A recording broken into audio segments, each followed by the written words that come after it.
Without bail and behind bars sits a woman who once freely roamed around her home, filming her family in front of up to 2.3 million subscribers. Ruby Franke, known as a momfluencer, documented the life of her husband and 6 children. Ruby Franke was arrested August 30th for child abuse, charged with 6 counts of felony child abuse. Was in a hearing today. It was a Zoom hearing. This morning, a mother who offered strict parenting advice to millions of her followers online is expected to plead guilty to felony child charges. Took our wives and started lying to them by telling them that we were confessing to all sorts of crazy things in the guys group. YouTuber Ruby Franke will spend up to 60 years in prison. The Utah mother of 6 was sentenced today. She and her business partner pleaded guilty to charges of child abuse back in December. We knew that Jodi does this. We knew 14, almost 15 years ago that she's already done this to me. And people saw and people witnessed and did nothing. Welcome to Moms the Truth with Jodi and Ruby. I'm Jessi Hildebrandt. Thank you for coming. And thank you for inviting your friends and family to get on to Moms of Truth. We have grown like hundreds of percentages in a short period of time. And my kids are literally starving. I hesitate to say this because it's gonna sound like I'm like a mean barbarian, but I told the kids, I said, I'm not even gonna let you eat breakfast until you get your chores done.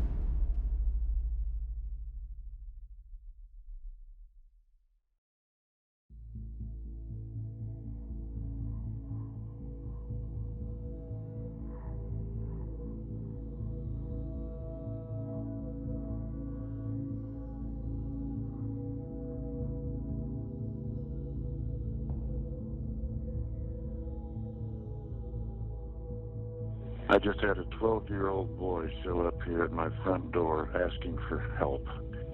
And he's said he just came from a neighbor's house, and we know there's been problems at this neighbor's house.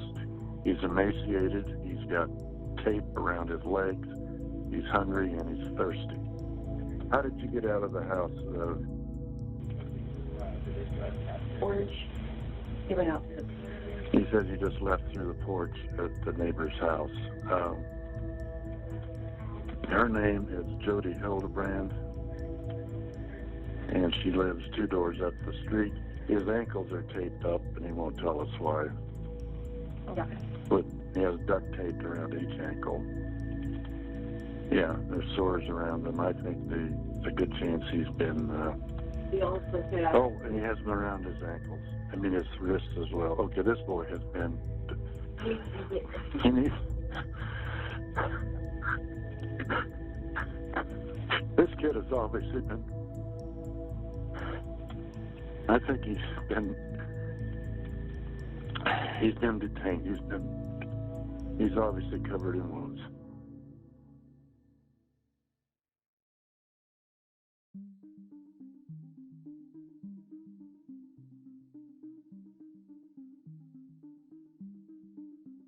(10:30 a.m., August 30th, 2023).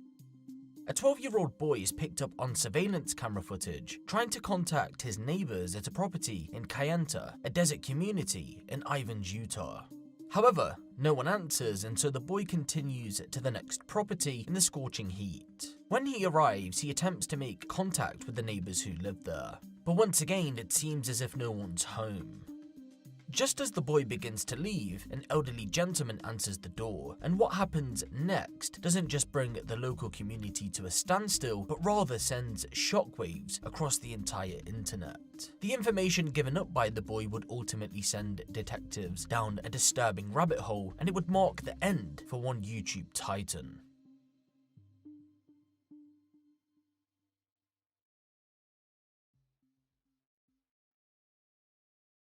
January 2015.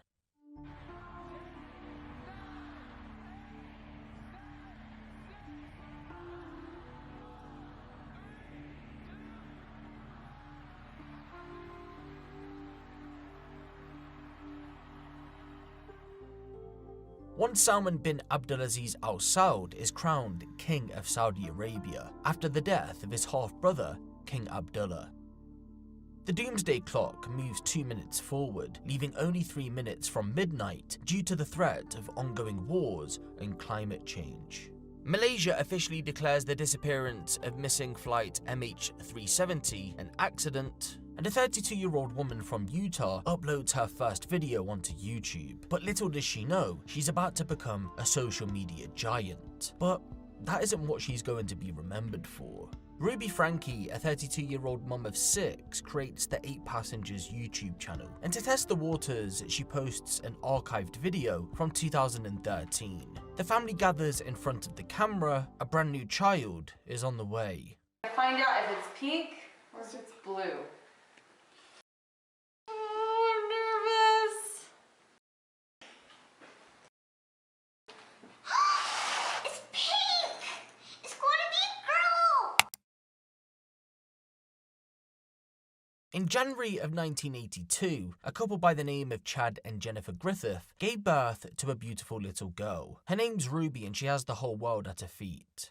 Not much is known about Ruby's early life other than that when she grows up, she wants to keep things traditional. After all, she and her family are all members of the Church of Jesus Christ of Latter-day Saints. That's a group of people who go by the name Mormons, for those of you who aren't aware. Although nowadays, women who go out to work to provide for their families are celebrated within the congregation, that wasn't the case back in the 80s and 90s. A lot of young women chose to be housewives, stay-at-home moms, opting to take care of the children, while the man of the house supported financially. That was Ruby's main aspiration in life, to be a mom to a huge family, and as early as high school, she was attempting to achieve that goal. Yes, Ruby had been engaged to someone from her school, but for reasons we'll never truly know, it fell through, and so off to college she went to find a husband. I wanted to marry an engineer because my dad was an engineer, and so I wanted to go to Utah State because they have a good engineering program. But it wasn't because I wanted to be an engineer, it was because I wanted to meet an engineer. At 18 years old, Ruby arrived at Utah State, where she majored in accounting. It was the only subject she had interest in. Or as she puts it, I'm good at budgeting money, so I decided to major in accounting. But as you know, the reality of the situation was that she wasn't there to study at all, but rather find a partner to settle down with. And believe it or not, ladies and gentlemen, she'd find what she was looking for pretty much as soon as she arrived. I wanted to marry an engineer because my dad was an engineer. And so I wanted to go to Utah State because they have a really great engineering program. But it wasn't because I wanted to be an engineer, it was because I wanted to meet an engineer. So she would sign up for all these classes that were in the engineering building that so she could be engineered. And I didn't even need to. You were in my apartment building. That's right. I was majoring in accounting, but it was only because I didn't know what to major in. She had to put something on it. And I'm good with money. I'm really good at budgeting money, so I thought accounting, but budgeting and accounting they're related, but they're not the same thing. Anyway, Kevin did his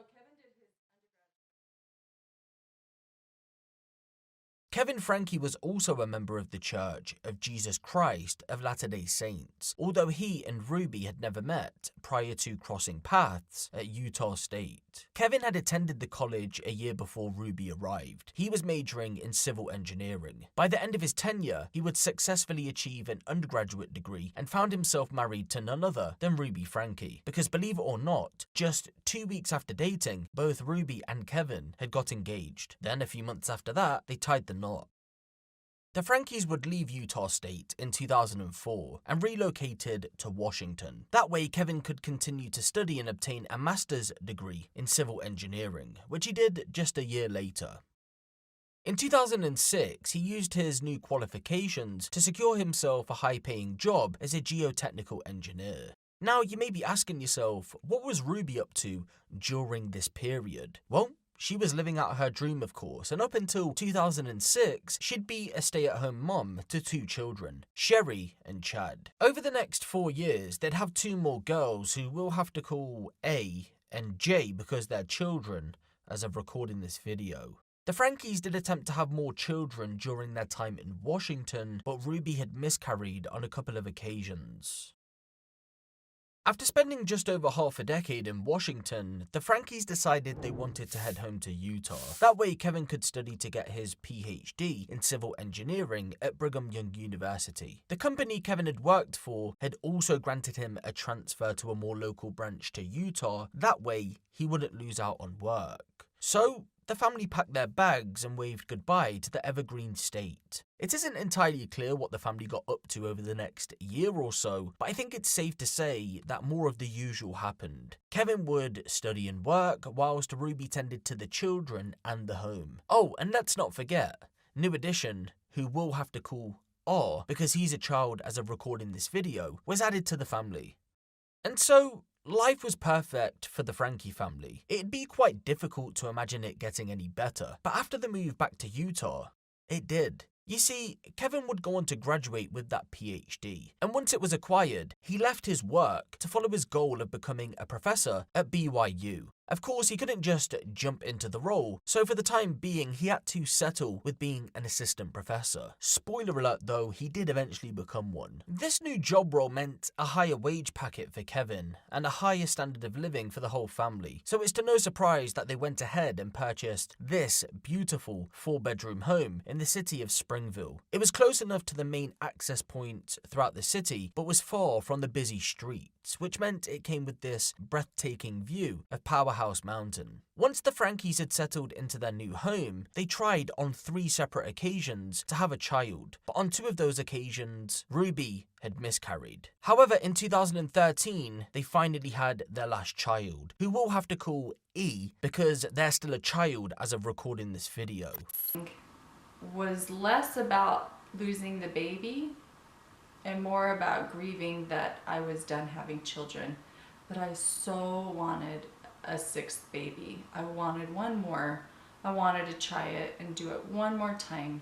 We lost the first baby and we thought, let's try again. Let's get on the bandwagon and try again. We know there's one more, and then we miscarried that baby as well. And so that was really rough. But it wasn't the same kind of sadness that I experienced with baby number 3. It was different. It was more about me than it was about the baby. For me, miscarrying baby number 3 was about this son that I had lost. It was about me not getting to know him. And with miscarriages 4 and 5, it was more about me. I must be done being a new mom. I must be done giving birth to babies. Anyway, I don't know if this video is going to be helpful to any of you, but gosh, this has been really helpful for me to reminisce about my miscarriages, and here I'm almost at the 10-year mark. It was Ruby's youngest sister, Ellie, who laid the foundations of the new family trade of becoming full-time YouTubers. To date, her channel has amassed 1.6 million subscribers on the platform. Ellie and her husband Jared initially went viral after they shared stories about Ellie's struggles with polycystic ovary syndrome and their journey to hopefully one day start a family, which they do just 1.5 years later. Ruby and Kevin had been posting content on YouTube before Ellie, but it was just personal videos. They weren't trying to make a career out of it. However, after seeing not just Ellie but her other sisters Bonnie and Julie also thrive and make a sizable income from posting daily content online, Ruby and Kevin, well, Ruby, had to get in on the action, and so the 8 Passengers YouTube channel was born in 2015. Hi guys, I'm Kevin. I'm Ruby. We're the drivers of the 8 Passengers. We're mom and dad. We thought it would be fun to just say hi and introduce our family. Got a lot of fun things planned today. We're going to celebrate Ruby's birthday! Hope we have fun today, and we'll talk to you guys later. And if you're not good, I will turn this car around and we will go home. Seriously. Behave.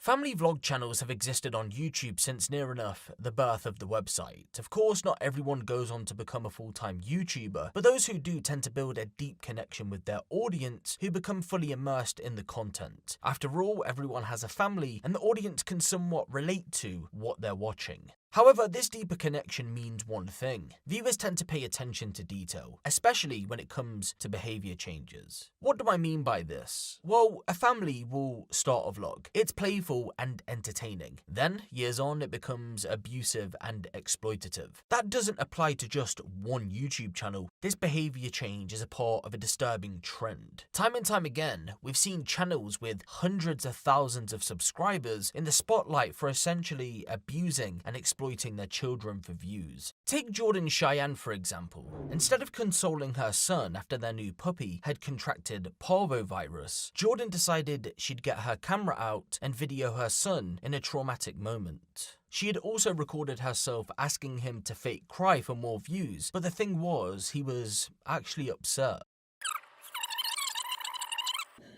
I'm gonna let you guys go. I need to go be there for Christian. I just wanted to give you an update because so many of you turned on the countdown reminders for my new video today and you wanted to see our big news. Please pray for her. I know she's gonna make it through. She's an amazing, beautiful little girl and I can't wait for her to bring her home and be part of our family. So if you could pray for us, we appreciate it. I love you guys. Bye. Come here. Come closer for the video. Come closer. Come closer. Come closer. Put your head right here. Come closer. Closer. Down. Put your head down here. Act like you're crying. Really quick. I am crying. Go like this. No, Mom, I'm actually seriously crying. No, I know, but go like this for the video. Go like this. Put one hand up. Go like this. No, go like this. Put your hand like this. But let them see your mouth. Let them see your mouth. No, Mom, I'm actually crying. Look at me. Look at me. Look at me. Look at me. Look at me. I'm actually crying. I know. Look at me. Look at me. Look at the camera. Look at the camera.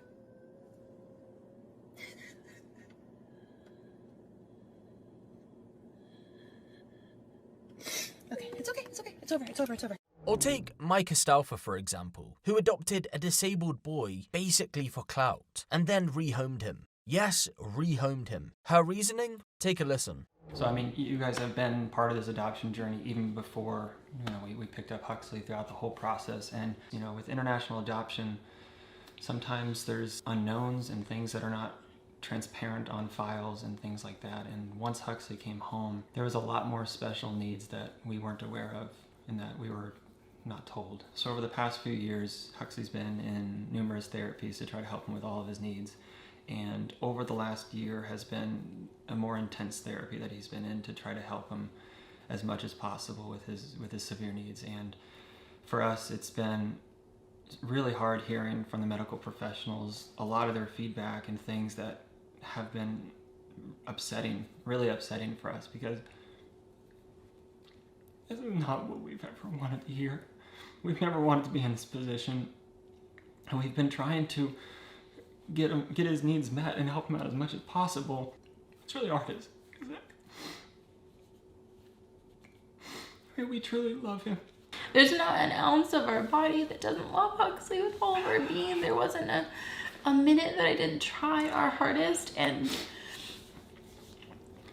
I think what Jim's trying to say is that after multiple assessments, after multiple evaluations, numerous medical professionals have felt that he needed a different fit and that his medical needs, he needed more. We haven't made this video yet. It's because we've been trying to protect his privacy, his rights, and also just try to not mess up his future that was laid out in front of us. We're trying our best to make sure we don't impact that at all by making this video. And that's why, like, on Instagram and stuff, I've tried to, like, let you know as little as I could, but I couldn't tell you anymore because I didn't want to mess anything up with what's going on legally. And if I said something, was I going to mess up things for his future?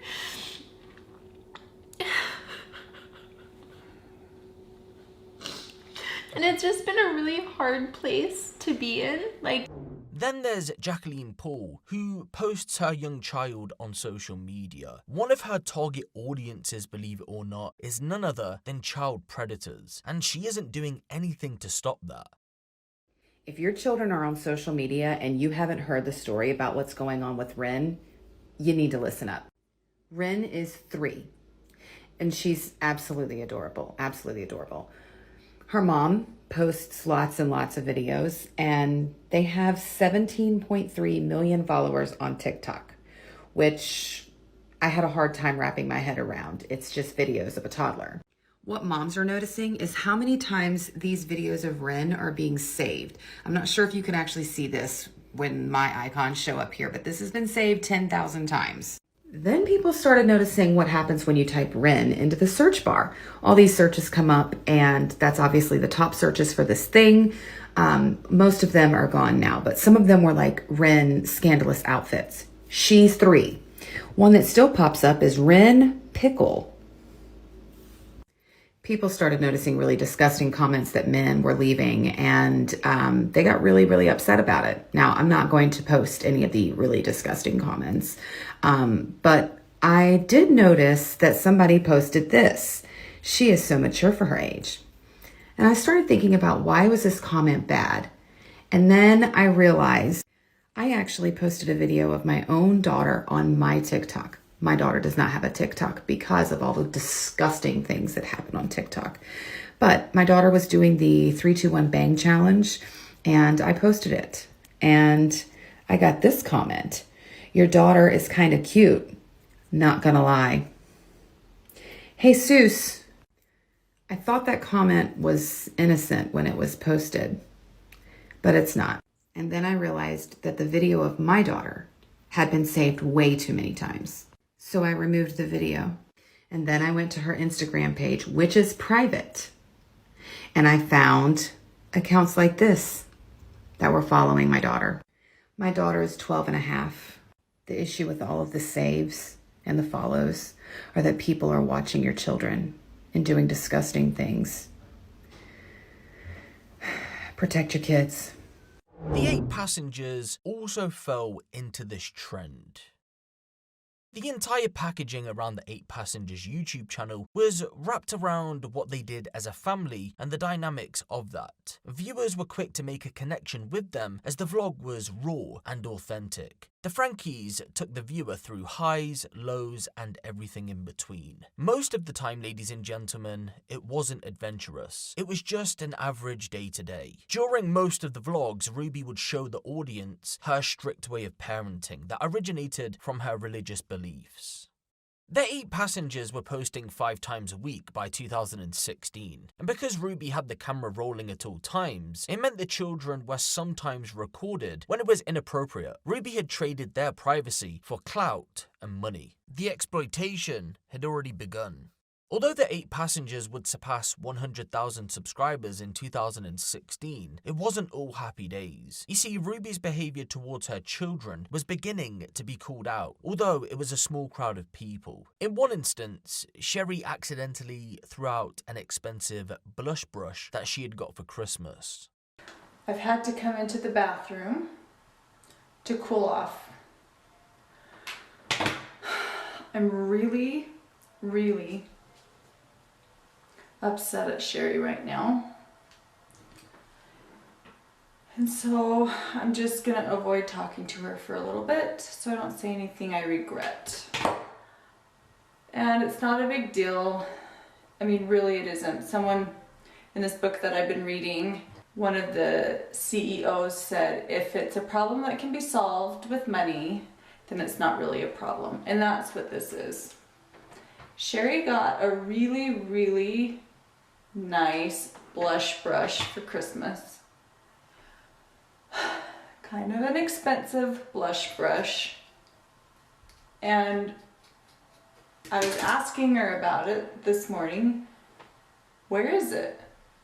Because I wanted to look at it, maybe borrow it. I put Sherry in charge of gathering up some of the garbage downstairs on Christmas Day and throwing it out, and she threw away her blush brush.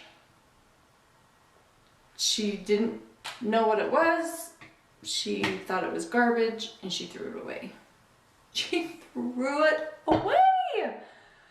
So I'm so upset right now, and if I just can calm down for a little bit, I know it'll blow over and it'll be fine, and maybe we'll even laugh about it, but right now I'm just kind of cranky at her. And apparently Chad threw away some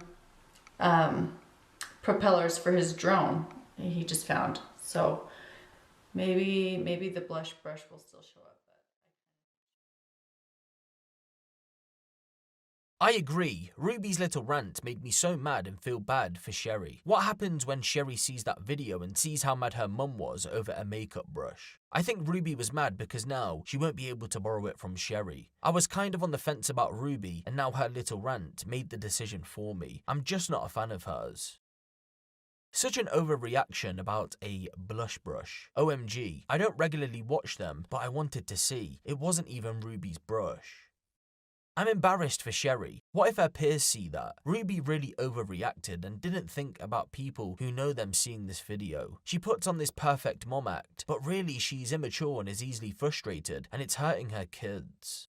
That wasn't the only incident of an overreaction, and although it isn't entirely clear when this next clip took place, it's believed that her youngest daughter E was roughly 3 or 4 years old. If you cut one more thing in my house, I'm going to take the scissors, look at me, and I'm going to cut its head off. Grandma will be so mad. So what are you going to do? Are you going to cut anything else? No. You promise? Look at Mama. Surprisingly, that incident wasn't highlighted until years later. Although Ruby had been called out, many of her viewers continued to stick around. It seems then as if most brushed it off as a mother who sometimes overreacted because she had 6 children to look after. You must remember that overreactions weren't a regular occurrence at the time. I started watching 8 Passengers in 2017. I know some of you watched even longer. I was there before YouTube disabled comments and therefore observed how viewers perceived the whole family. The thing I keep thinking about though is how I saw what the family were like when they were normal. Obviously, normal is hard to define, and there was a lot I disagreed with. I don't even think she was particularly strict back then. I remember things like her laughing at Chad, staying up all night watching The Office, and videos of sleepovers with cousins and her setting up beds for them to camp outside overnight. So what changed then? And when did the family stop being, quote, normal? Well, to find out, we have to move the timeline forward to 2019. Up until 2019, the vlog was more of the usual. Days out, school, small conflicts and arguments, and just general family life, along with collaborating with other YouTubers, including Ruby's sisters and their families. Ruby would also continue to show the audience that she was a strict but loving mother, and there wasn't many instances of giving overreactions to small mishaps. But as 2019 progressed, Ruby's mask began to slip and more overreactions started to emerge. However, this time around, there was one small difference. The 8 Passengers had over 2 million subscribers. They were now YouTube titans. I was looking and looking and looking, and I was like, why is table yet? She usually comes to dinner as soon as I call her. And then I go looking outside. We've been looking for 30 straight minutes for her, and I was starting to get worried, and I was like, okay, we're gonna start calling around in the neighborhood, and if I can't find in the next 20 minutes, I'm calling the police. And then I found this. You only got a little gist of it on camera. All of the discipline takes place off camera. Your reading level was at a level D. So it goes A, B, C, D was your level. That's like end of kindergarten level, but you were starting 1st grade. So you were kind of on the edge of the reading fluency scale. Do you know where you are now? No. Z? No! Oh, you totally blew the, like... When you overguess, then it's no fun because then you have to backtrack. No, you're at a level N. That's huge. Yes, that's like at the very end of the year, like beginning 2nd grade level. In just... Wait, I'm in the 2nd grade level? Yes. Oh, sheesh. Sorry. Oh, you just punched me in the eye. I'm so sorry. Okay, this conversation's not going as well as I hoped. Oh, I thought that was a knife, Miss Joey. Oh my gosh, when your kid like jumps up and hits you in the face, you like literally just want to punch him back. It's like taking it's a good thing the camera's on. Let's just say that. During 2019, viewers not only noticed that Ruby had started to overreact a lot more, but that she also started to dish out harsher parenting tactics towards the children, Chad in particular. But why was that the case? Well, Chad had turned into a rebellious teenager. After all, boys will be boys. By 2019, he had taken on the role as a class clown at school and had been suspended. Due to his rebellious nature then, some viewers believed that Ruby couldn't control him like she once did, so she adopted these new tactics to maintain the order of things. However, she wouldn't be able to control him, and then out of nowhere, Chad would disappear from the vlogs altogether. Where did he go? Well, at that time, no one knew, and any questions in the comments section about his whereabouts were being ignored.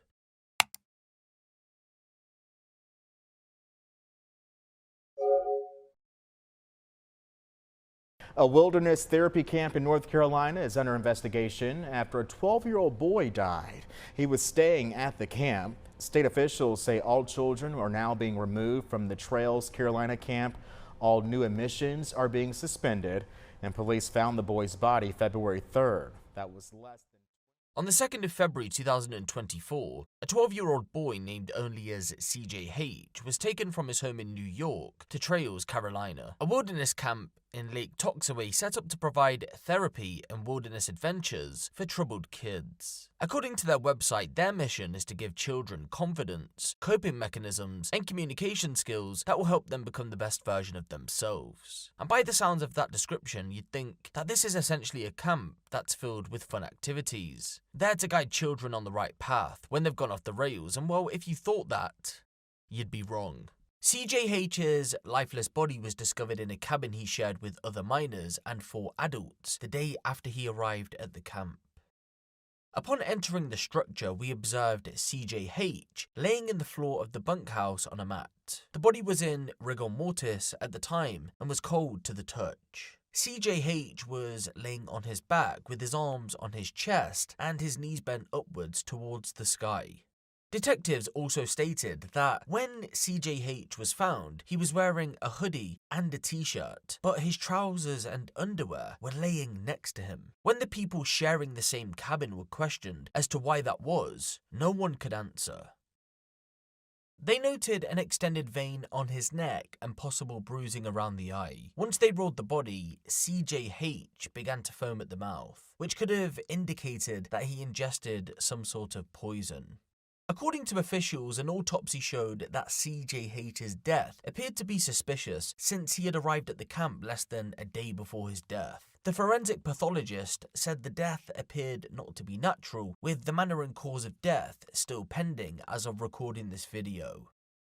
CJH's death was just the latest in a long list of others who have died under mysterious circumstances at similar camps across the United States. And believe it or not, he was the second to die at Trails, Carolina. Back in 2014, 17-year-old Alex Sanford died after running away from the program. According to the police report, his body was discovered in a remote part of the Nantahala forest 12 days after his disappearance. He was found with a broken hip, his cause of death, hypothermia.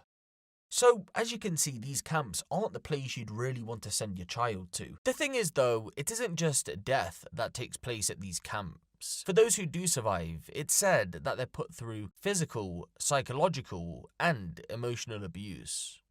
And at this point they felt that they had no other option than more intensive treatment. Yeah, a lot of these programs really offer parents who are simply desperate to help their kids a lifeline of sorts. The problem is many of kids like yourself say that's not what you got when you got there. It wasn't a lifeline. Kids in programs like yours say they were physically abused and psychologically tormented. Many say they're scarred for life. Yeah, what I experienced there definitely did not help in any way. It just made things worse. I definitely bought into the program and thought that I was doing a lot better. But they essentially do kind of take on this brainwashing effect of you have to fake it till you make it because you want to get out of there at any possibility that you're going to be out of there alive.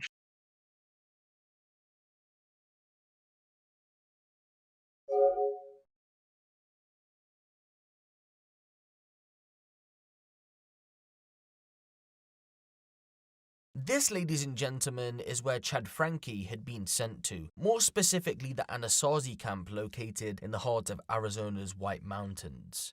And so for the foreseeable future, Chad spends time away from his family because Ruby can't control his rebellious behaviour. During his time away, the 8 Passengers YouTube channel continues to grow. The vlogs are more of the usual. However, a lot of noise is being made online. The hashtag #FreeChad movement is starting to gain momentum. Ruby and Kevin avoid speaking on the matter but finally do when they pick Chad up 10 weeks after he was shipped away. While out at the Anasazi camp, the pair decide to spend the night there.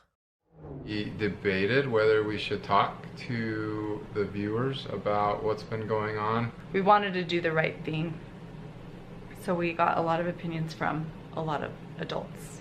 We decided it was best to clue you guys in on what's been going on a little bit with Chad and why Ruby and I are in a hotel room right now in Phoenix, Arizona. And it would also explain why you haven't seen Chad. Have any of you noticed you have not seen Chad in any of the videos? This is why. For like a week, right? I think by the time this video goes up, it's probably been 2 weeks since you've seen Chad. Okay, so I don't even know where to begin. I feel like this all happened so fast that I don't even, like, it was a whirlwind. I think parents will relate to this. Have you ever been in a situation with your kids where you just like, you know you have to act? Kind of like when your child runs out into the road. I've had this experience with each of my 6 kids, so it's like traumatic. I've done this with each of my kids where your child runs out into the road and you don't have time to emotionally process it, you just act. You just run out there and you grab your kid, and then by the time you get yourself and your kid to safety, then the emotions start pouring in and you start crying and you realize how close you came to losing your kid. That's what I feel like I'm experiencing now. Like the last 2 weeks I've just been like, go, go, go, do it. This is what we're doing. And now that we're sitting in the hotel and I have like Chad's bag of belongings, now the emotions can set in and now I can cry. I haven't let myself do that yet. Okay, so you're probably wondering what the heck we're talking about. Chad today has just entered the Anasazi Foundation Wilderness Therapy Program, where he's going to spend the next 8 to 10 weeks living in the Anasazi Desert. Yeah, the desert mountains of Arizona. And he'll be with counselors and other youth that are trying to figure some things out. So you're probably wondering, what did Chad do? Okay, we're not even going to entertain that stuff, but it's an accumulation of things over years, well before we ever started YouTubing or well before we ever got into social media. And it's reached a point where Chad needs to develop some very basic maturity and skills that he's going to need as an adult. And this is a chance for like a reset, like a start over, like a do-over, like a fresh beginning. Yeah. So the idea is with wilderness therapy is if you can survive with these peers in the wilderness with nothing more than the clothes on your back and a couple of field supplies, then there's nothing in this world that you can't tackle. We did give him a choice. The choices were limited. We had like 3 or 4 choices on the table, and we made it clear what our boundaries are as a family, where we're willing to go, and what we would like to see. Our expectations were very clear. And we made it clear if these expectations, these basic, everyday expectations aren't met, if you don't live within this parameter. Or demonstrate just basic life skills. Basic life skills, basic stuff that every adult needs to learn, then this is where we're going. You can do this, you can do this, you can do this. These are our options. And it came to this Anasazi camp. When Chad arrives back in Springville, everything goes to plan as he's been institutionalized. However, as the days go on, something happens, something that Ruby isn't happy with at all. Chad is turning back to his usual self.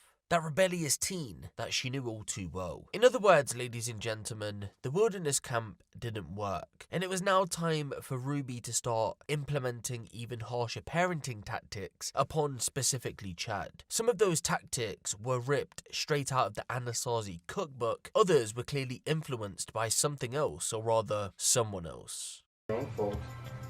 Chad's gotten really good at figuring out truth.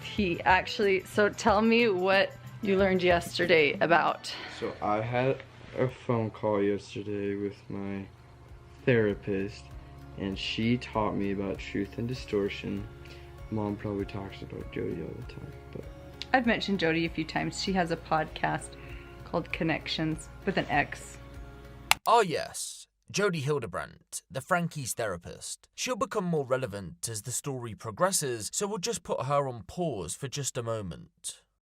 So, people would turn on the Frankes after this whole Anasazi saga, but believe it or not, the controversies didn't stop there. And by the time 2020 swung around, the 8 passengers would find themselves as the topic of discussion, not just by YouTubers and TikTokers, but also the mainstream media. On the 11th of February 2020, the 8 passengers would upload their latest video titled Cavities. It's a fairly normal vlog, and at the beginning it's a catch up with Ruby. She's sat with R and they speak on many topics, one of them being their upcoming house move. Other situations covered in the video would be Chad registering with a high school, and of course going to the dentist to have some cavities filled, hence the title of the video. However, ladies and gentlemen, it would be this regular vlog in where even more people started to point out issues with the way Ruby was acting towards her children. More specifically, E this time. You see, by this point, Ruby had made E, her 6-year-old daughter, pack her own lunch for school and remember to take it with her. In the vlog, we see that Ruby had got a message from E's school teacher, as she had forgot to take her lunch. It's to no surprise then that E's teacher would ask Ruby to come and drop the food off. Take a listen to her response. I just got a text message from a teacher, and she said that I did not pack a lunch today, and can I bring a lunch over to the school? This happens quite often when you're raising children, because I know that her teacher is uncomfortable with her being hungry and not having a lunch, and it would ease her discomfort if I came to the school with a lunch. But I responded and just said I was responsible for making her lunches in the morning, and she actually told me she did pack a lunch. So the natural outcome is she's just going to need to be hungry, and hopefully nobody gives her food and nobody steps in and gives her a lunch, because then she's not going to learn from the natural outcome. My hope is that she'll be hungry and come home and go, oh man, that was really painful being hungry all day. I will make sure to always have a lunch with me. It's unclear why she decided to keep this in the vlog, but thankfully she exposed herself. Following this upload, people would start to do a bit of digging to see if Ruby had done something similar in the past, and ooh, what a shocker she had. When we all just clean through the leftovers, it's like the highlight of my week. I love it so much. It is. Mom doesn't get mad at us for eating anything. That and the kids just open up. Like everyone's... I know you're not, but it looks like you are. Okay, Russell. I'm only gonna say it one more time, and then you're gonna lose the privilege to eat dinner. My kids are literally starving. I hesitate to say this because it's gonna sound like I'm like a mean barbarian, but I told the kids, I said, I'm not even gonna let you eat breakfast until you get your chores done. On the 29th of May, 2020, the 8 passengers would upload a video titled, What We Haven't Told You. And again, just like the Cavities vlog, it's nothing out of the ordinary. In fact, It was just a catch-up with everyone at the house. The vlog began with most of the children having a chat with Ruby. She then goes on to explain that her and Kevin had recently spent some time away at a retreat, and while there, they spoke about some new business ventures, including starting a podcast and a second YouTube channel. The conversation in the vlog developed into the topic of a punishment for the two youngest children, E and R, as they had used their iPads recreationally while Ruby and Kevin were away. This was an issue because Ruby had specifically told them they could only use the iPads for schoolwork. In the end, the punishment would be a ban on the iPads for the whole summer. The vlog moved to a shot of just Chad, A, and Ruby. Items being taken from the children was still the topic of discussion. Ruby would go on to tell the audience that she takes items away, normally electronics, if she felt like the child wasn't being responsible with them. And the last person prior to the two youngest to have something taken was A. She had her phone taken from her. Ruby would tell the vlog that if the children were well behaved and were focused in every aspect of their life for a minimum of 6 months, then they'd be able to get said item back. Chad was confused by that, and so he said the following. That's a new rule. That's a new rule. Oh wait, just A minimum of 6 months. have I ever given Goodness. something back less than 6 months? I've had my phone No. taken for like a day. My bedroom was taken away for 7 months, and then you give it back like a couple weeks ago. I don't think our viewers know that. You've been sleeping on a beanbag. I've been sleeping on a beanbag since October, and they gave my room back like 2 weeks ago. Oh, I'll give you the reason why I lost my bedroom. I think so. I think this is the reason. At least this is the reason that's been in my head. It's pretty funny, but now that I look back, I mean, it's pretty depressing. No, we never told our viewers. That I woke Russell up at 2 in the morning and told him that we're going to Disneyland and he has to pack. And he got up and made his bed all neatly and then packed all his clothes in a suitcase. And then he walked out the door and I'm like, Russell, he was like, what? And he's all happy. Has his sunglasses on. And I was like, we're not going to Disneyland. And he started crying and hitting me. And then he went back to bed in tears and then... So that was not the reason you lost your room, but that was Well, the other reason is because I pointed a BB gun at his face. Pointed a BB gun at his face and hung him on the basketball. It's not funny. Basically, That was like the day I got home too. Chad came home from Anasazi and Russell was like, I want to try junking the basketball, and I lifted him up on the rim. And left him there for like all 3 minutes, and he was just hanging on there. Do you think it's funny? Because And then I walk out. if you think it's funny, then that was 7 months ago. Maybe you need longer without a bedroom. It was at this moment, ladies and gentlemen, that Ruby Franke's life would change forever. It's reported that while at Anasazi, Chad slept without a bed as part of the program, and for whatever reason, Ruby decided that she wanted to implement that as well, seeing as Anasazi didn't change his rebellious behaviour. Remember though, those type of camps are known for the emotional, physical, and psychological abuse of children, so it's probably not best to use that as a model for parenting techniques at home. Many of the 8 passengers' audience would agree. For many people, that was the final straw. To say there was a huge backlash would be an understatement. And finally, for the first time, Ruby and Kevin Franke would respond publicly after being accused of abusing their children. I'm going to do a video and post it tomorrow, but I think I'm just going to do it right now.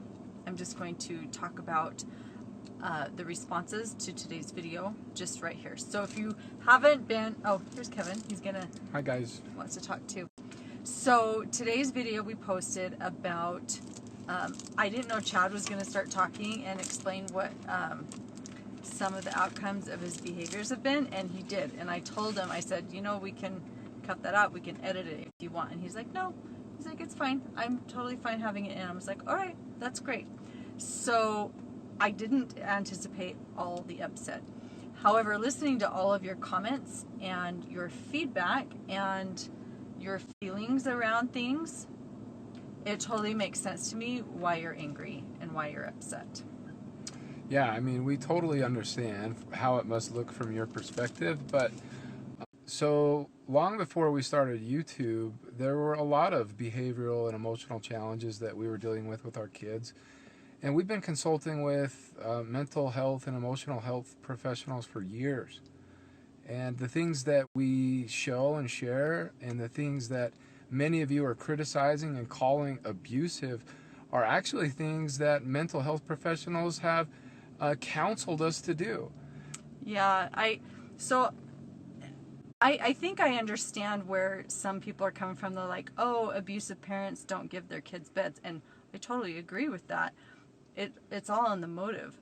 I know there are lots of children out there whose parents are neglectful and are making sure that their addictions are taken care of, but then the kids are, without food and without clothing and oftentimes without a bed to sleep in. That is not the case in our. We have been accused of abuse for years. In fact, I remember taking Eve to Walmart once and she wasn't wearing shoes, and people were like, you're an abusive parent. And I'm like, okay, that's an extreme. We got accused of child abuse when we sent Chad to Anasazi. Guess what? The first thing that they did was take a bed away. They don't have beds. So Chad slept on the hard ground for months, and it's run by psychologists and therapists, and if not having a bed was psychologically damaging, then they wouldn't have suggested that. They wouldn't be doing that. They'd be giving all the kids beds, but they don't. So we just want to let all of you know, and I think most of the people who are upset are actually children, like teenagers. Although I'm shocked by how many. Most of the time, the comments that we get on our channel is, you guys have the most beautiful family and your kids are so well behaved. How do you do it? I want my kids to be well behaved like your kids. And whenever we start sharing the details of how we actually parent, we get a lot of upset. People are really triggered. And so if you are triggered and you're upset because of something Kevin and I have done with our children that is actually working really well for us, then I would invite you to look at it and ask yourself, what is it that I'm projecting onto this situation? Because you would be upset and you would be angry if I was your mom doing this to you. So we've learned through experience that when people get triggered or get upset by something, it usually is because that something means something about them. And so if this experience has been hard for you to watch, how we've parented our kids and how we've held consequences with them and placed firm boundaries and held them to those expectations and encourage them and reward them when they show good judgments. If you're triggered by all of that, then that's probably a good chance for you to look at yourself and ask, what about me is this situation telling me? Why am I upset by how they are choosing to parent? Yeah, I had someone say, I don't need you to validate my anger. I need you to be a good parent to those kids. And I'm thinking, do you see how personal these comments are? That she needs me. So this comment, I need you to be a good parent to those kids. So it's almost like she's claiming the kids as her own. And that's why I understand the upset. That's why I understand the anger, is because if you really see these kids as your own and then you see me parent them in a way you wouldn't, of course you're going to be angry. That makes so much sense. And they're not anybody's children but mine and Kevin's, and we are doing a really good job of listening to them and having people help us who are professional and who have given us some really, really great advice. And we are a happy family. Yep. There's one more. I've been screenshotting the comments before I delete them. So keep them coming, because the screenshots I'm eventually going to use as content for some pretty crazy beliefs, but my favorite one so far has been, I get why you take things away from toddlers to teach them a lesson, but it is psychologically damaging to take things away from children who are older. And I'm thinking, wait a minute, I'm an adult, and if I showed up irresponsible around my home, if I showed up irresponsible around my vehicle, if I showed up irresponsible with my children, or your job, or my job, or anything, that thing could still be taken away. So it's just all of these false beliefs that are being spewed. So if you really do believe that it's psychologically damaging and abusive to take, then yeah, I see why you're angry. You're going to be angry a lot in your life if that's what you believe. One of the biggest misconceptions out there in the world today is this idea of how fragile we are, how fragile people are, how fragile relationships are. And that nothing could be further from the truth. The truth is that human beings are what are called anti-fragile, which means we need to face challenges, we need to face hardship and pain to develop resilience and grit, and that's what leads to success in life. If we make things easy on our kids all the time, they're going to grow up to be snowflakes. Yeah, I totally believe that. Now I've lost my train of thought. Hold on. Remember what I was going to say. Do you want to know the number one most triggering thing Kevin and I have ever talked about? It is not sex, and it is not politics, and it is not religion. If you want to get people really riled up in social media, you start talking about responsibility. It's like the R word. People don't like to hear it. And we are actually training our children to be ready for the real world. We've been accused of not training them for the real world. Actually, we are. And I think just because we shield them from distractions, we're being told that we're not preparing them for the real world. I think that there is a lot of fear that is coming because the viewer actually isn't. If you are one of those people who has commented hate because we're not preparing our children for the real world, I think the truth is yours. One comment once explaining how I expect our children to live out on their own outside of the house after they're 18 and after they've graduated from high school, I was accused of abuse. It's like, it's abuse to expect your children to be responsible. To grow up and be productive adults. You guys, it's crazy, ridiculous how people are so scared of responsibility. It really does freak me out just a little bit. It's where the entitlement has come in, and so many parents are scared to raise their teenage kids. So many parents are scared of their kids. Do not be scared of your kids. Don't. The Instagram Live was supposed to be the first and only response to the allegations. Anyone who was in doubt about their parenting techniques moving forward could refer to the live to understand what their point of view was. But the response to their response wasn't one they expected. You see, people just couldn't reason with their actions, and no matter what the Frankies said, people just weren't going to change their mind. I mean, it had even got to a point where a change.org petition was made calling for the Child Protective Services to get involved. The petition gained thousands of signatures, and believe it or not, it prompted the Child Protective Services to actually investigate. About a week after the petition was posted, the CPS arrived at the Franke home unannounced. An agent spoke with all the children individually over the course of roughly 2 hours. It isn't entirely clear what was said, but we do know that the allegation officially was that Ruby was abusing her children. By the end of the 2 hours, the case was closed after agents were happy that the allegations against Ruby were unsupported. When they walked in unannounced, E and Ruby were baking bread together and doing a puzzle, hardly the evidence of an abusive home. They were embarrassed that they had to visit at all and apologised for the stress inflicted on the family.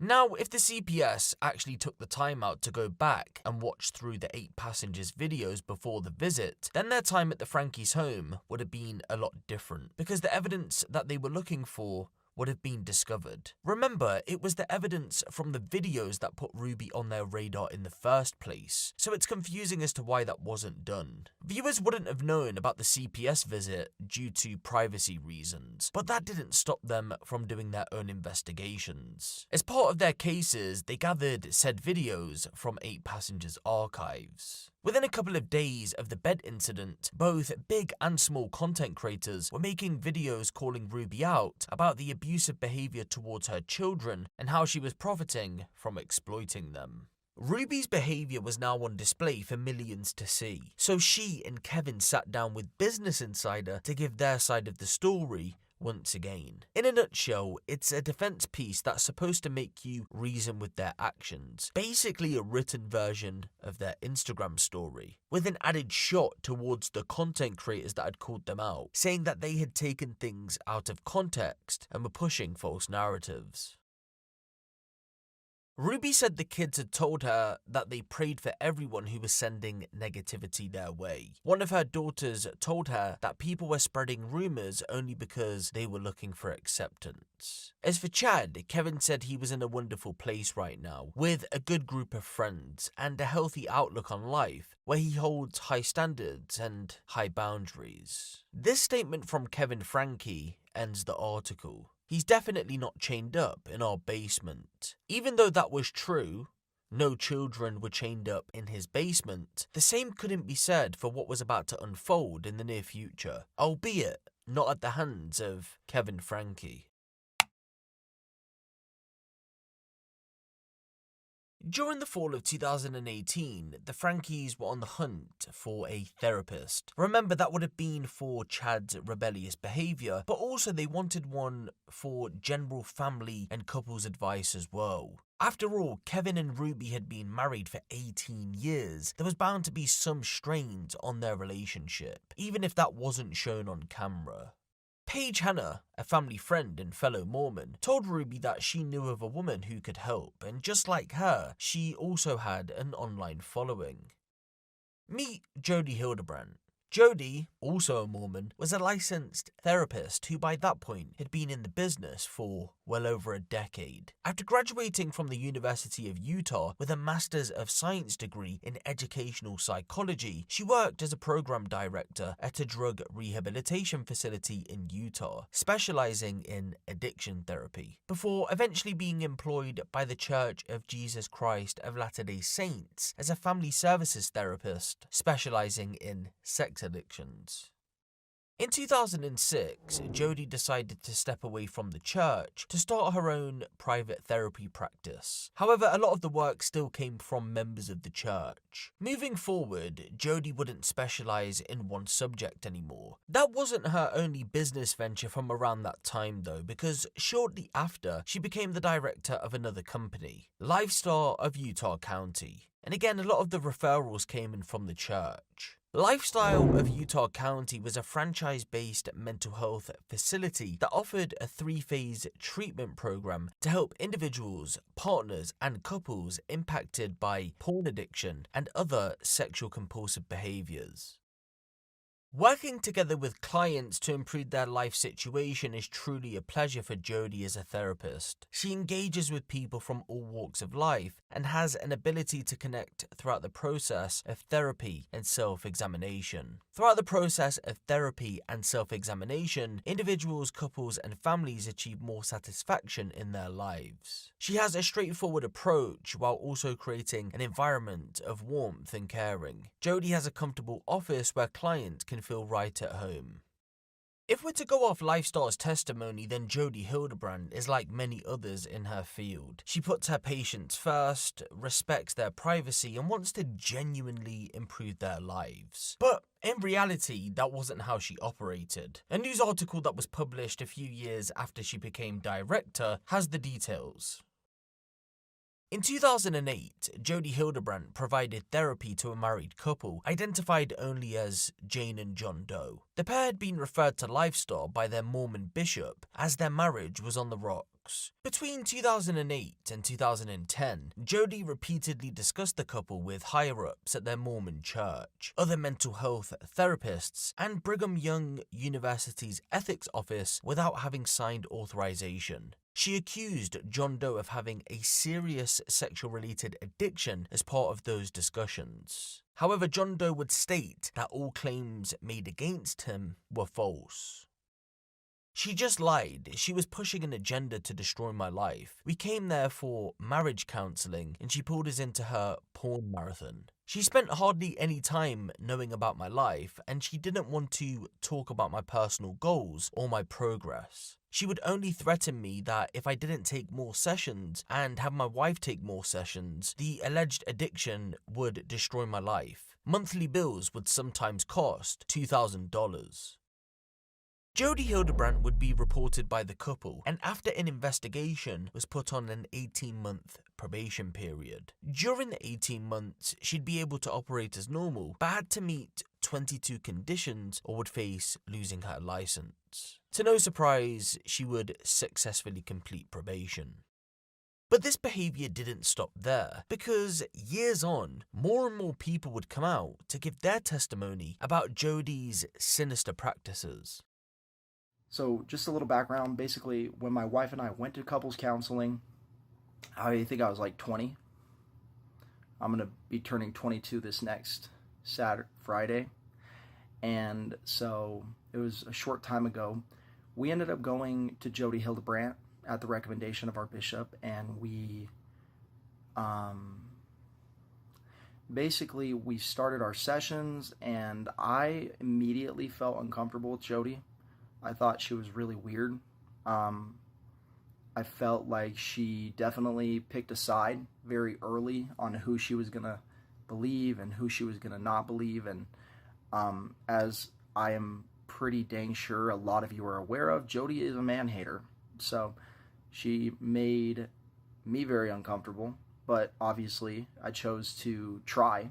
Now I'm going to show you the way that she structures her groups, because I think that a lot of what she does is to isolate people from their spouses, which is obvious, but then it also is a good way for her to make a lot of money very quickly because of the way that she breaks up her couples counseling sessions. So I don't know if you guys can see this. I did a poor job, but basically what this represents right here is the first session at the bottom. She has both of you guys together, both the husband and the wife. And then she breaks you off into the wife has an individual session and the husband has an individual session.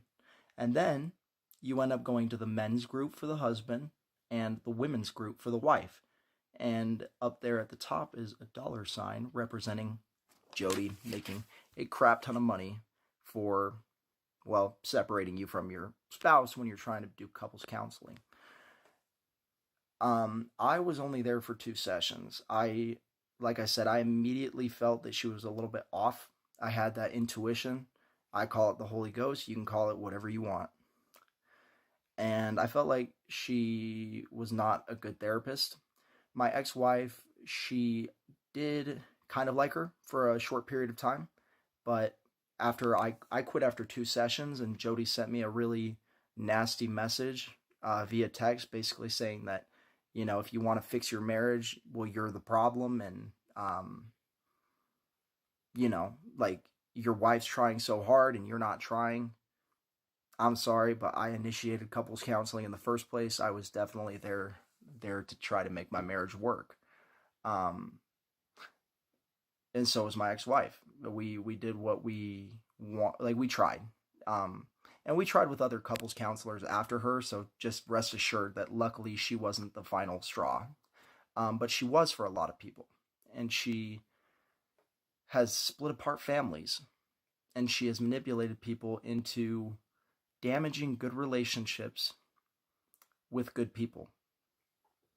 And that's what makes me mad about this, is she has... well, first of all, I'm a person who wants to become a counselor. That, because of all my experiences over the last couple of years, it has made me realize that I believe, at least at this current moment in my life, that I would like to become a therapist and a marriage and family counselor or an addiction counselor or someone who helps people who are in desperate need of guidance and help. And Jodi Hildebrandt had that platform. So she not only disgraced the reputation of the Church of Jesus Christ of Latter-day Saints, the Mormons, us, by, the reputation for the church is always under attack, but specifically now because of bishops often recommending their constituents. What's the word? You know what I'm saying. Their members to maybe go see Jodi. Well, first thing I want to make very clear is that the doctrine of the church does not align with the philosophy of Jodi Hildebrandt. None of the things that she's teaching, the distortion, the living in truth, basically doing whatever she wants, none of that aligns with the doctrine and teachings of the Church of Jesus Christ of Latter-day Saints. And it pisses me off that people affiliate our church or me or anything that has to do. Anyway, I'm getting off topic. It makes me very mad that she disrespected our church in that way, because that is not what we stand for. I have been to church for a long time, and what she teaches has nothing to do with the church. It doesn't align.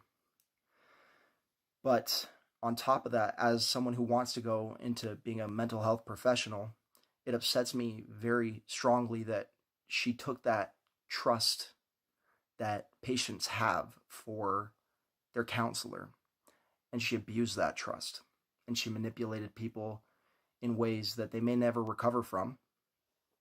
She broke laws. She broke HIPAA.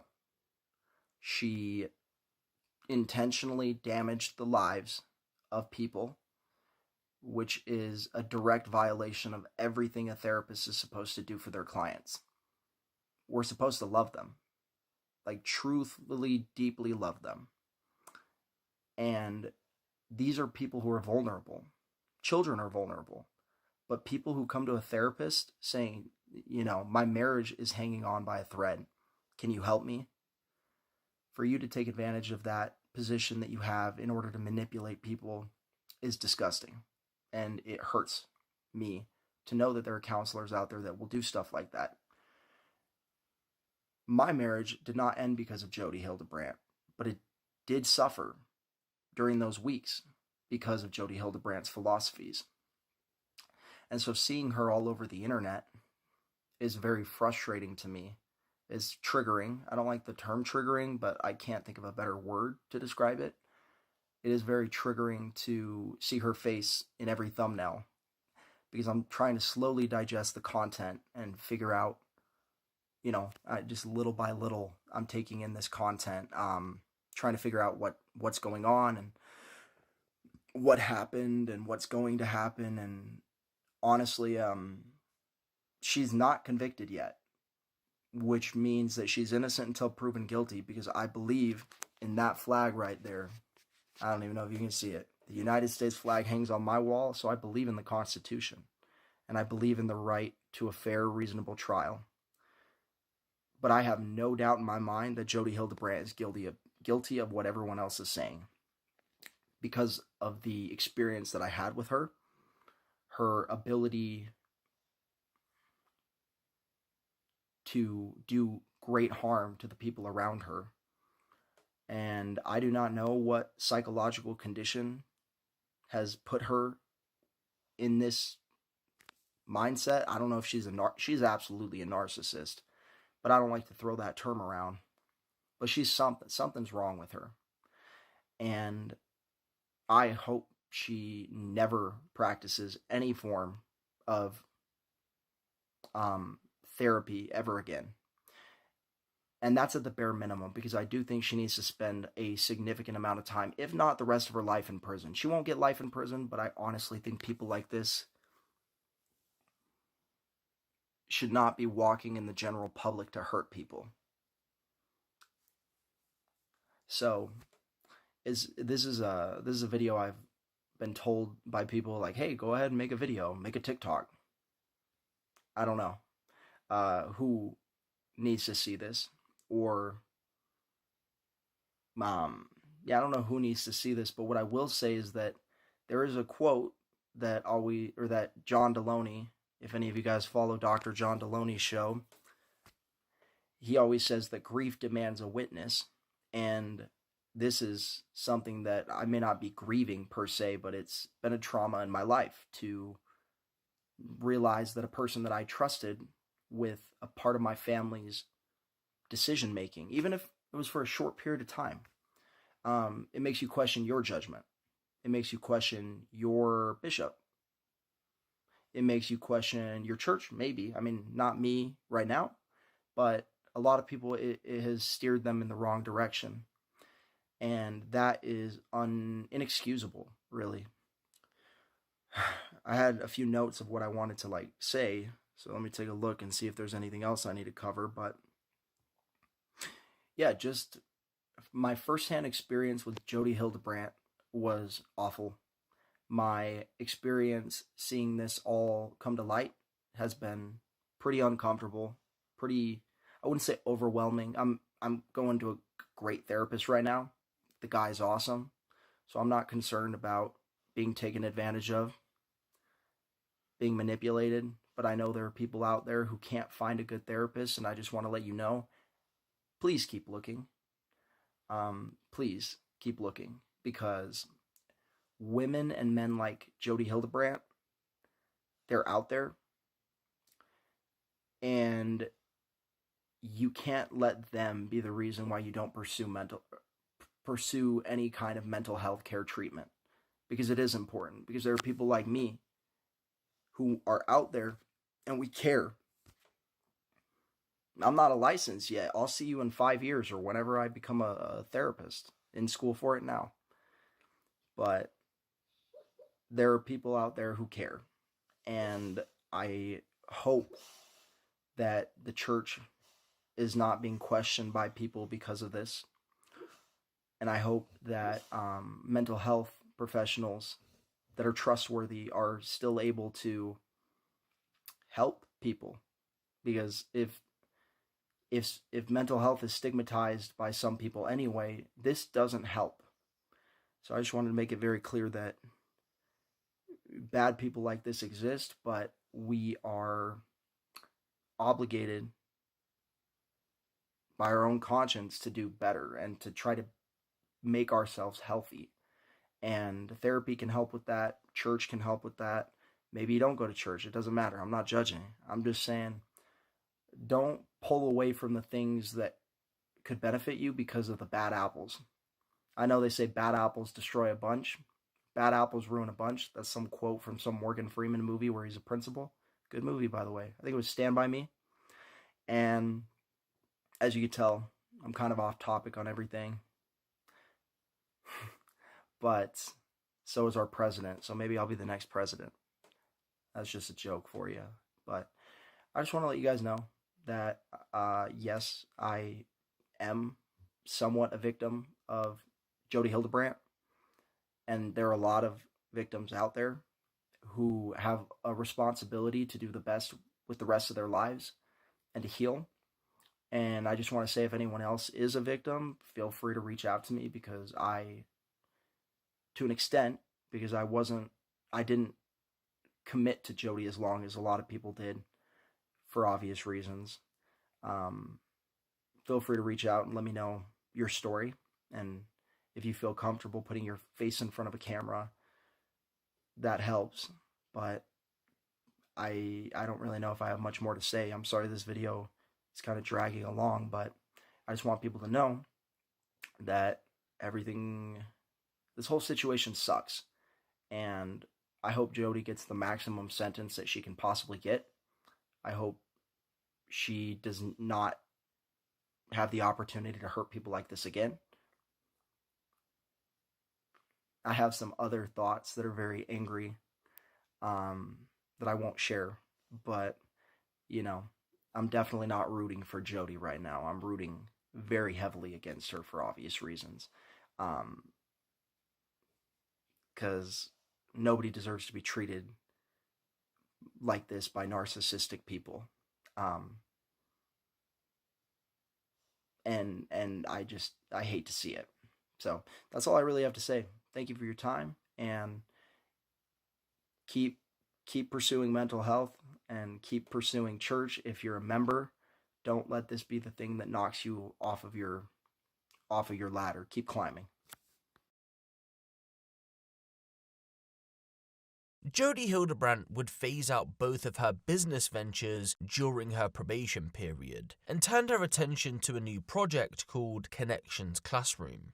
The core teaching of Connexions was that for a person to achieve a true connection with another human being, they must not live in distortion, a term coined by Jodi Hildebrandt. If you were lustful, controlling or manipulative, lived in shame and denial, or was addicted to something, then you were living in distortion. Jodi would tell all her clients that they were living that way, but by doing sessions with her, she could help them overcome that so they could live in what's described as truth, another term coined by Jodi Hildebrandt. She would tell her clients that 3 principles, impeccable honesty, rigorous personal responsibility, and humility, were to be developed to truly connect with anyone. If the client was successful in applying these principles to their lives, then they were able to avoid a distorted way of living and were able to live in truth.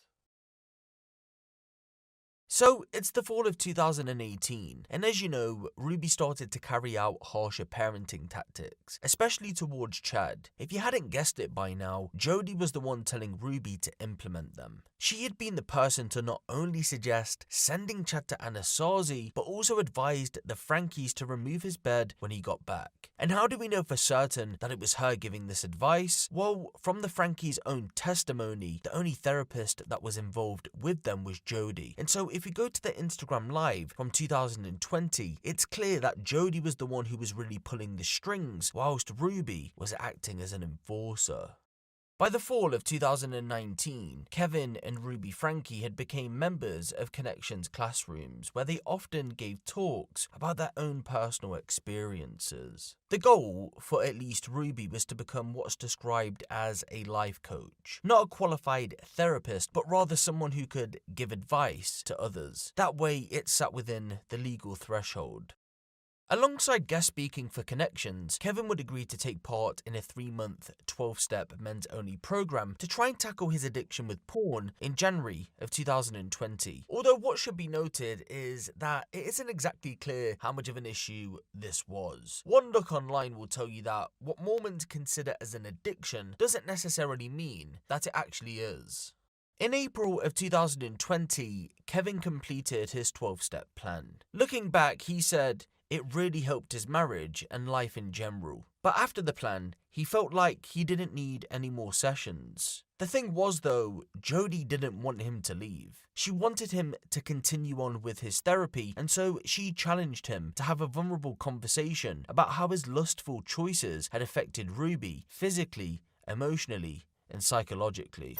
I wanted to have sex a lot. And so I knew it. There was a song and dance. Every time I wanted it, it was like, I've got to do something to make my wife happy. So you hear the control in that? I need to do something to make her happy. So I would think, and then it's like, okay, the kitchen needs to be cleaned up. So I would go in and I would wash the dishes. And I would clean up the kitchen. And then Ruby would come in, and I would always time it in just the way that she'd walk in right when I was finishing up or something.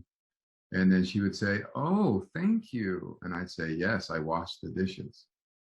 Okay. I washed the dishes was what I was really trying to say was, I scratched your back, now you scratch mine. That's really what I was trying to say. Now it's sick. And as I share this with you, I look back on that time in my life and I think, oh man, I feel a lot of sadness and remorse around those choices and the way that I used to show up. because it was very, very controlling. It was very, very manipulative. I knew I was being dishonest, and I did it anyway because I wanted something. I want. Following the 2-hour talk with Ruby, Kevin said he didn't realise how hurt she was over his actions, and so he thought it was for the best to continue on in the men's group. And so life was going great for the Frankes. But then came late May 2020, and life as they knew it would change forever. As you know, Chad's bed was taken from him, which turned a lot of their YouTube subscribers against them. Kevin described Ruby as putting a brave face on for the camera when this happened, but behind the scenes it was a completely different story. She was distraught, and instead of turning to Kevin in this time of need, Ruby chose Jodi instead. Remember, she was the one pulling the strings and validating this behaviour, so it's to no surprise that Ruby found her comfort with Jodi. Although this cancellation was happening, and Ruby had turned to Jodi, not Kevin, in her time of need, he said that the marriage was still stronger than ever. However, in 2021, that was all due to change.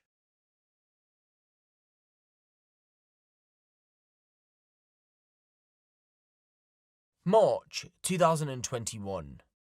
A Connexions classroom conference is being held in St. George, Utah. Kevin, Ruby, Jodi, and others are present. The night goes well, and the inner circle, including the 3 mentioned, go out for dinner. While there, Jodi decides to open up to the women of the group. And that's where Jodi really opened up to the women in a private conversation that she believed she was being tormented and haunted by shadow figures every night. And that was spooky, you know. And I don't know exactly what happened, but the Hannahs do. All I know is at some point, within a couple days of that, in that month of March, the Hannahs drove down from Mapleton and picked Jodi up and brought her back to their home in Mapleton, and she lived for 6 weeks in that home in Mapleton.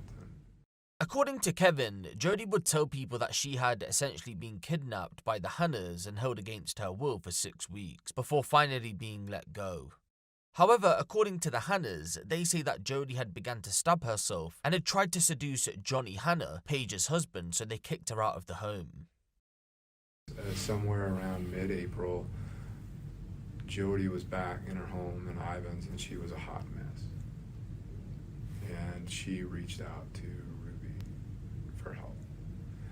And Ruby was always jealous of the Hannahs, that they had a better relationship with Jodi than she did. Ruby, and this is like, goes back to her childhood. She wanted to be the best friend. She wanted to be the most liked. She wanted to be the one that everybody knew. And so it hurt her that she felt like she was being excluded from what was going on at the Hannah's house. And then she'd say, why are so many secrets? And the Hannahs would say, it's not secret, it's sacred. And when the time's right, you can know too, you know. So we went down to Jodi's house in May of 2021. That was the first time I'd ever been there.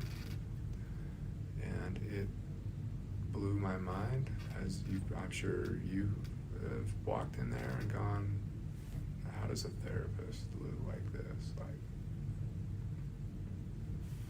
didn't make sense to me.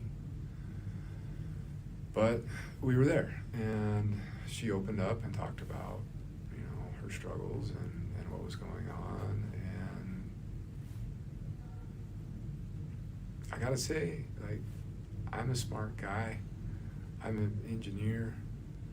I've designed and helped build some really big stuff. I've been a college professor. I can't explain some of the stuff that happened while we were there. Like crashes in the basement while we were talking upstairs, and plates like in the kitchen just flying off by themselves, like full speed, smashing on the wall and falling to the floor, like by themselves. I can't explain it, but I saw it with my own eyes, and I don't have any way to explain it other than there's some crazy shit going on. Ruby was convinced that we could intervene and help Jodi. I didn't want a thing to do with it. I tried to like get her bishop involved and say, hey, go to the priesthood and the church and all that stuff. Just go to your support network. But Ruby continued to be like, no, we can help. Like, she doesn't want that. Could you imagine like what happened to her reputation if this got out and stuff? Let's help her. So we went down like a couple more times between May and August, but it reached the point where in August, her bishop at the time, a guy who's down there in Kayenta named Scott Galbraith, he's not our bishop anymore, but I mean, he was going over there like every night, and he'd be there for like 4 hours, and he'd be like, I'm fighting evil spirits, I'm casting demons out, I'm crazy stuff going on, and finally he got to the point where he's like, I can't do this anymore. Like, there needs to be some sort of resolution. It was at that point that they said, why don't you take her up to your house? And I was like, oh, hell no.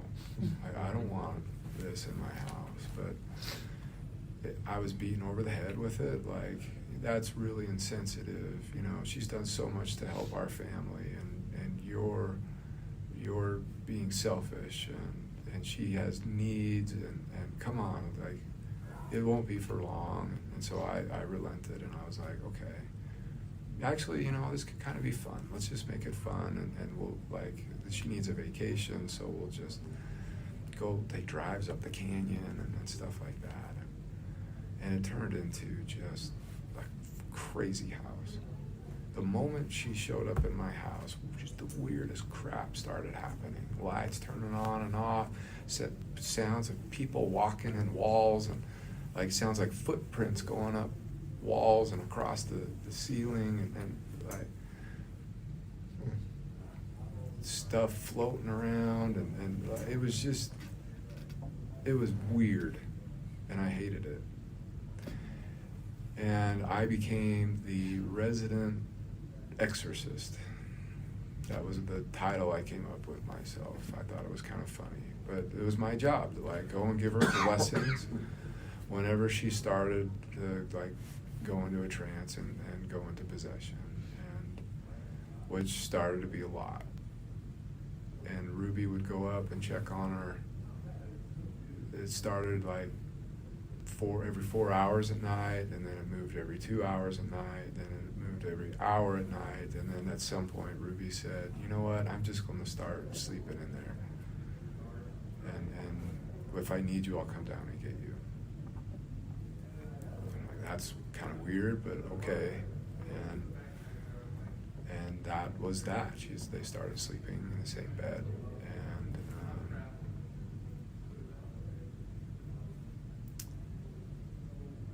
then she started having like trances and stuff. I would say probably September, where she believed that she was going to heaven and seeing God and Jesus and talking with them. And she would get together with Pam Botcher. Ruby, Pam, and Jodi would get together and do these interventions. That's what they called them. And so they'd just go up and lock themselves in a room for 4 or 5 hours, and then they'd come out and they'd all just be on cloud 9, and Ruby would share with me like she had this amazing vision, and I wrote it and recorded it all down, and we have a work to do from God, and you're part of it, and the bishop's part of it, and we're all part of bringing all this stuff to the world. And so it was, and it continued like that until I wanted to move on with life. And it was after one of these interventions that Ruby told Kevin for the very first time that she wanted a separation. In October of 2021, Ruby, Jodi, and neighbour Pam Botcher, also a member of Connexions, had an intervention, but it had been interrupted at the hands of Chad and his friends. On the day in question, Chad was due to have some of his friends over, and Kevin was told by Ruby and Jodi to keep all of the children contained to the basement so they didn't interrupt. For whatever reason, Kevin assumed that the intervention was over, and so he decided to take his dog for a walk. Newsflash, it wasn't. As soon as Kevin left, Chad and his friends went out to play in the garden, and well, you know what happened next. During one intervention, Chad was in the backyard with a bunch of friends, and it was my job to keep all the kids contained in the basement watching movies or playing video games. And I took the dog on a walk, and I thought they were done, but they weren't done. And Chad had all his high school friends over in the backyard. Jodi flipped out. She was ready to come back to Ivins on her own that night, and Ruby and Pam talked her into staying. But that was the first night where Ruby said, "I want a separation from you." And it was an in-home separation. And so it was,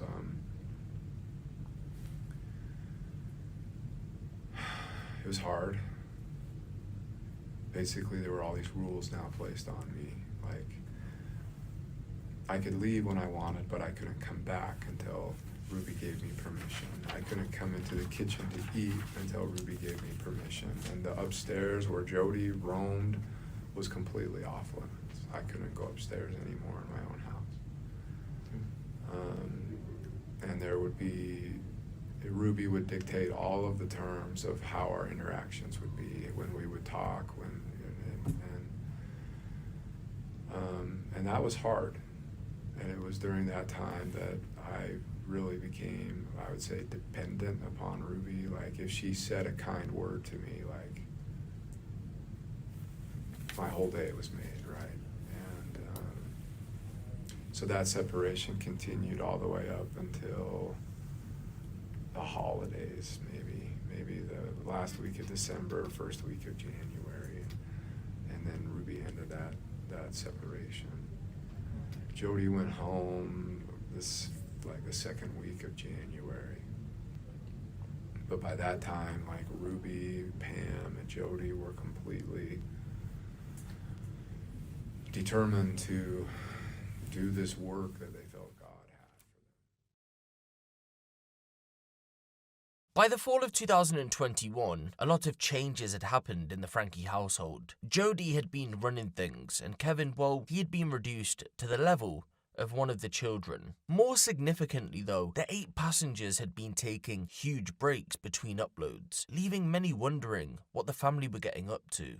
On the 18th of December 2021, a video titled Life Changes was uploaded, and in the vlog, Ruby addressed the elephant in the room. You may have noticed that I am not vlogging near as much as I used to, and that is because I have been getting more involved in the mental health community. I've been working really close with Jodi over at Connexions Classroom. We just got done this past weekend running a conference for couples. We had a handful of singles, and then we had a whole bunch of married couples come, and we had breakout sessions, and we had panel discussions, question and answers. We had talks on, control in marriage and intimacy in marriage, and it was, we discussed everything.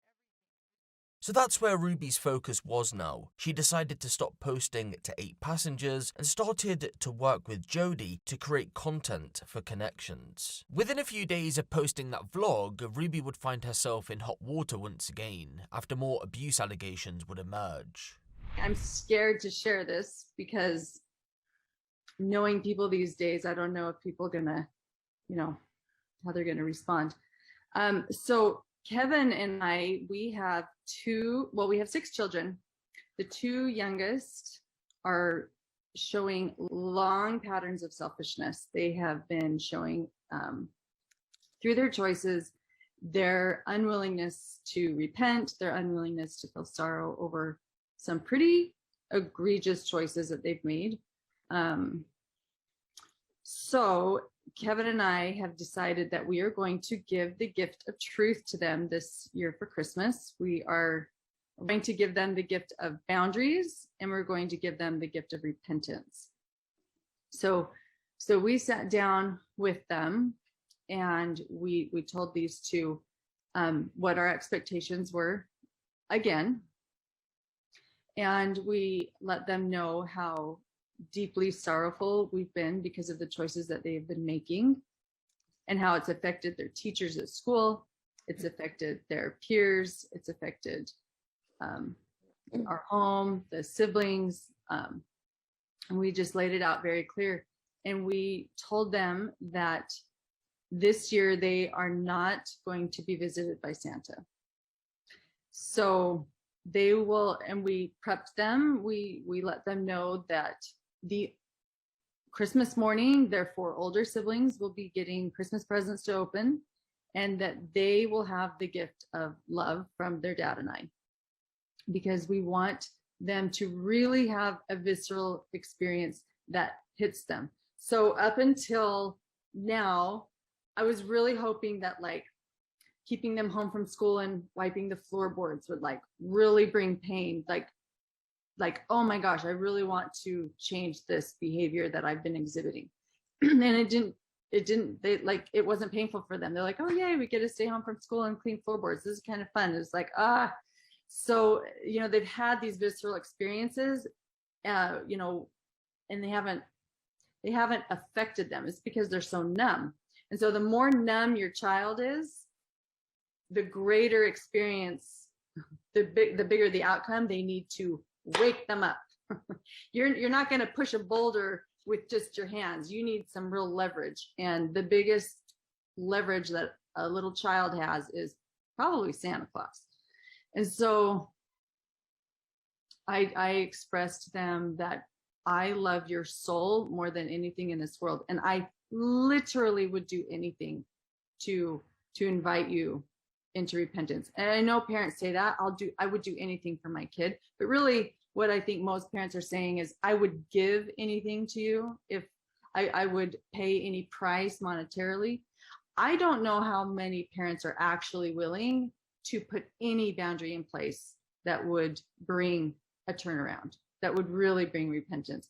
So that is our gift. Our gift is a reflection of truth to our child of, this is how selfish you have shown up. And it's not like once or twice. It's not 1 week.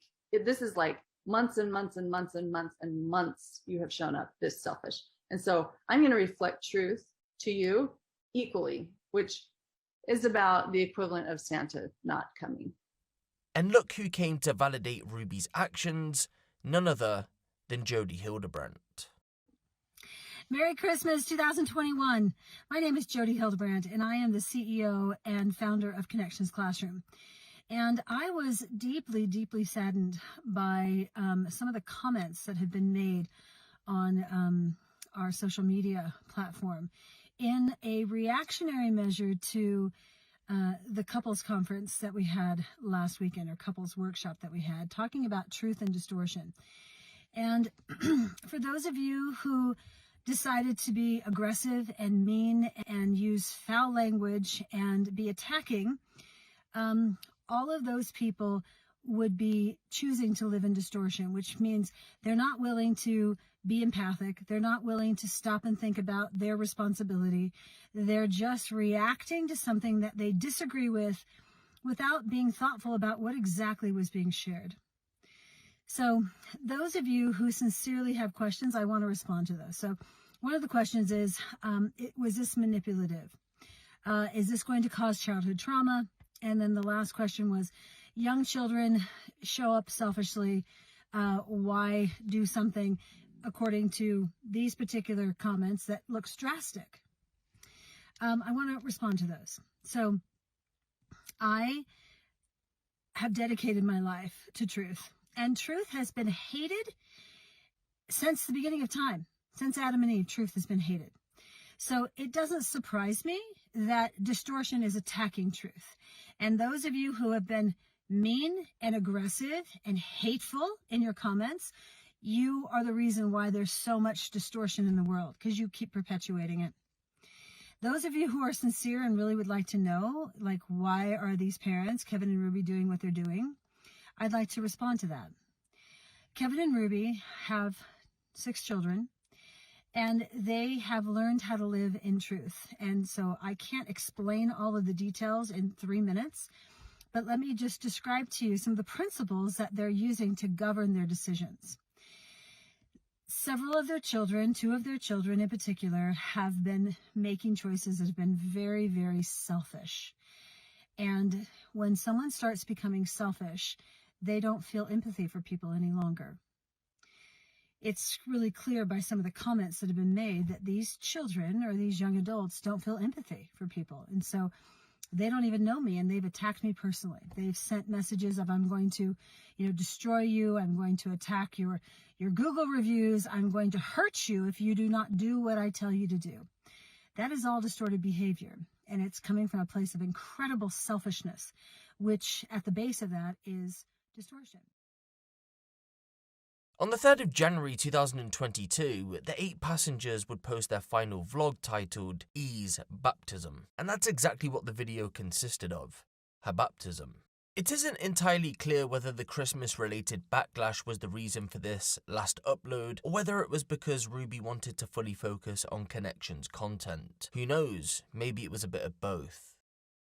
Ruby and Jodi would post content daily covering topics ranging from the whole Will and Jada Smith situation to protecting your children from abusive partners. But it's quite ironic that Ruby was handing out parenting advice because she was neglecting her own children to go and make this content with Jodi. Yes, Ruby would make the 4-hour trip to Jodi's home in Ivins, Utah, leaving her children back in Springville for multiple days. Now, some of you may be thinking, well, 2 adults, Kevin and Sherry, were present, so how could that have been the case? Well, for one, Sherry had moved out in August of 2021 as she was studying at college. And for 2, Kevin had been kicked out in June of 2022. What about Chad then? Although he wasn't an adult, he was still old enough to take care of his younger siblings. The thing was, though, he was kicked out on the same day as Kevin.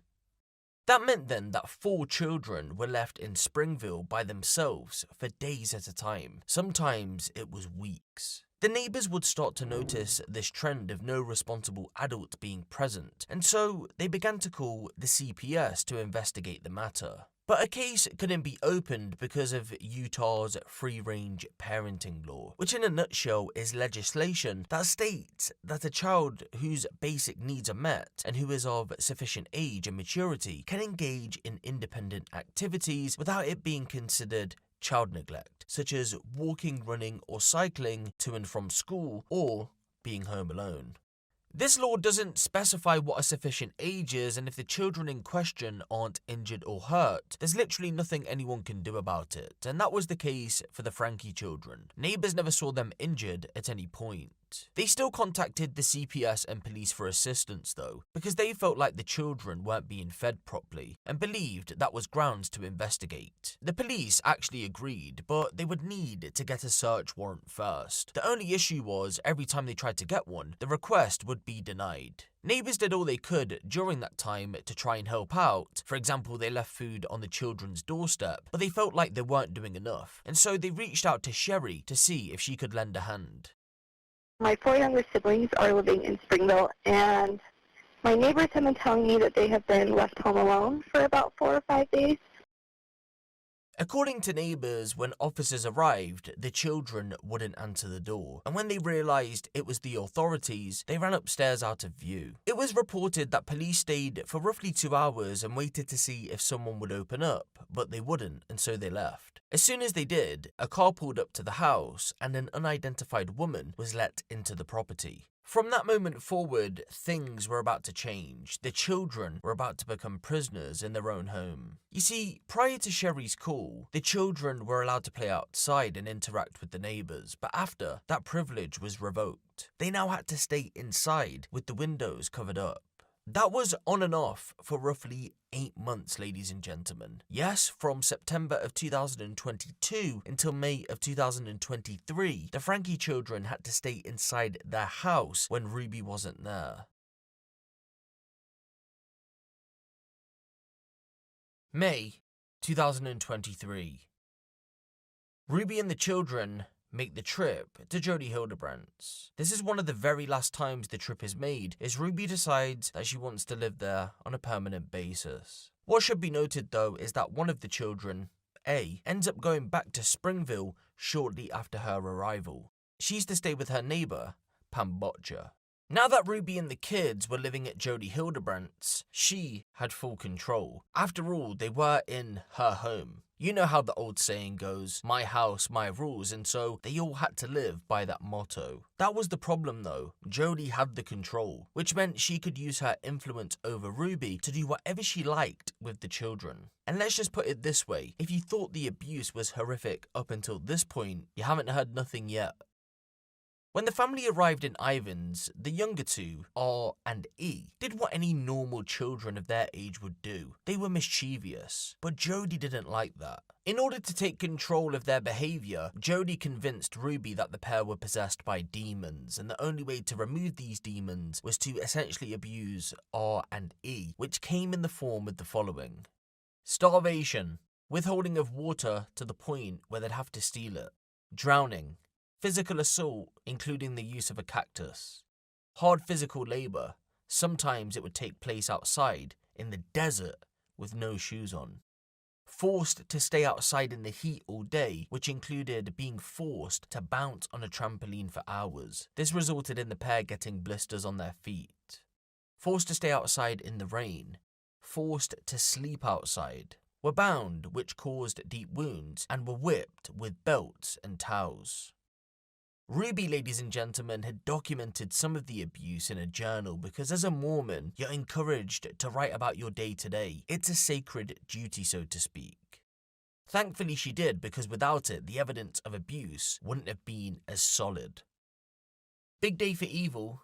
E manipulates me. She won't scream when Jodi's around, but with me she wails all night. E screamed, cried, and would hit her head on the tile floor. Today, Jodi confronted her. E admits to putting on a show for her mother. E says she wants to be pitiful. R was told to stand in the sun with his sun hat. He is defiant. I tell him a couple more times. R, or I should say his demon, stays in the shade. I push R into the sun, but R comes back. I come back with a cactus poker when I poke his back to get his attention. R doesn't even flinch. I poke him on the neck. He's in a trance and doesn't appear to feel anything. Jodi slaps him on the cheeks to wake him up. The devil doesn't like when you get your subject to anger to truth. R wants out of his out times. After our talk, R stays in the shade. I take my old mop water. 7, go to R. I show R the water, then I pour the water on R. It's hot outside. It feels good, doesn't it? An hour later, Jodi takes R on a little walk to the pool. She talks on how R has love twisted. If R likes something someone does, he calls it love. If he doesn't, he thinks it's not living. Jodi then pushed R into the pool. R swam to the side. Jodi pulled him out. I went out a couple of hours later and asked if he wanted the pool again. Yes, ma'am. Will you let E push you in?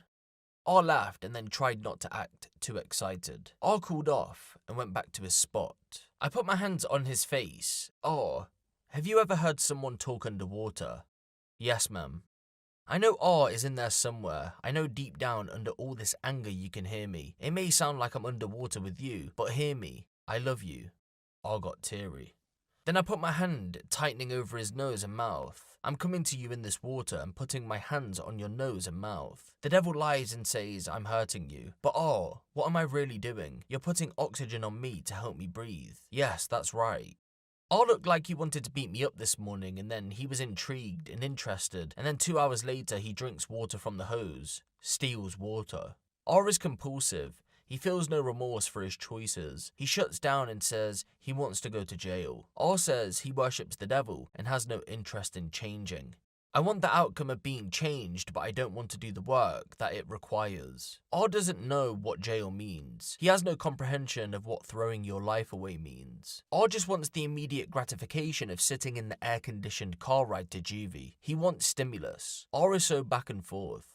R stole water. He was angry and looked like he wanted to fist up. I put my hands on his shoulders and told him I love him. I told him he has no idea of what he's doing, but I do. I can help him. I told him to give your demon friend a message for me. I will not rest. I will not stop. I will not leave. I will fight him until the demon in you dies. I have the power of God. He will obey me. I beat Satan. I win. Then I looked R in the eyes, and with the power and authority, I commanded, "Get out, now, go." R immediately smiled, cried, slumped, softened. The demon was gone. He left. After suffering from weeks of abuse at the hands of those who were supposed to protect him, R attempts to escape. I went to bed around 12:10 a.m, E on the floor next to my bed, R on the patio outside my sliding glass door. At 2:45, I woke up straight up. I couldn't see R. He was gone. I opened the sliding glass door and there was no sign of him. He did leave an arrangement of rocks and letters. He wrote to me a message. I was too scared to read it. I ran to Jodi's room and woke her up. She came out with me. The message said in pebbles, "I'm going to jail. I'll call when I get there." Jodi and I scoured the house and the yard. Jodi got flashlights and we took her car and got mine. I went left and all the way to the roundabout on the main street to rule it out and make sure he hadn't reached the main road yet. No sign of R. I turned back down the dip and then turned right. I go right, then right again. This road doesn't look familiar. I speed up to cover as much road as I can, racing the sun, racing the devil. Then I see R walking on the left side of the road. I call Jodi to let her know. I turn the car around and stop. I get out of the car. R is shocked to see me. Jodi and Ruby had been planning on moving to a plot of land in the middle of nowhere, a place where no one would be able to see what they were doing to the children. Although this plan had been spoken about and a few places were looked at, nothing had happened up until this point. However, on the same day that R tried to escape, Jodi sped up the plan and went out hunting for the right spot. Just over 12 hours after finding R, teaching class and leaving, Jodi sends me a text. I found the land. The devil does not want us to take R and E out of society. He did not want Jodi finding this property. He wanted Jodi and I down at the police station at 8:18 p.m, not discovering a place to bring intervention to his entanglement of my children. Jodi and I took E out to the desert. She refused to stay quiet and would scream and scream. Jodi found a reservation cemetery, Shivwit Cemetery. She went out in the heat barefoot. E still tried to run. She screamed for another family, water, food, care, love. Oh, E, you are loved. And after speaking nonsense, E finally laid down in the road quiet. We took her home. We took E, R, and J out the next day. E and R barefoot to increase the discomfort and decrease the running away. The task at hand was to weed the cemetery. Huge sagebush, pokies, thorns, broken glass, garbages overfull. We spent a couple of hours filling black bags and Jodi's truck bed. The kids began to mellow out a bit. R looked for shade and cheating. All children need the experience of pulling obnoxious weeds, sweating in the sun, working while thirsty, and knowing what doing an anonymous act of service feels like. On August 30th, 2023, the abuse would finally come to an end, and it was all thanks to R. He had once again built up the courage to make an escape. Even though his first attempt resulted in him being bound while in the house, he still attempted it to save not only himself, but his sister, E. Some people believe, had he not escaped prior to the new land being purchased, he, E, and maybe even his other sisters, A and J, could have all ended up dead.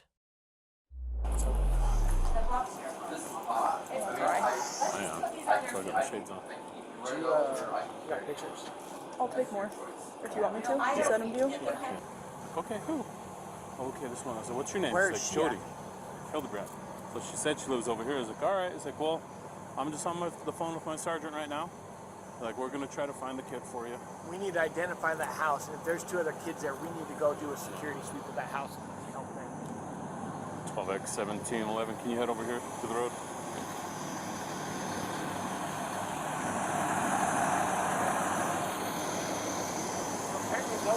Maybe. 84. Front door's off to the left.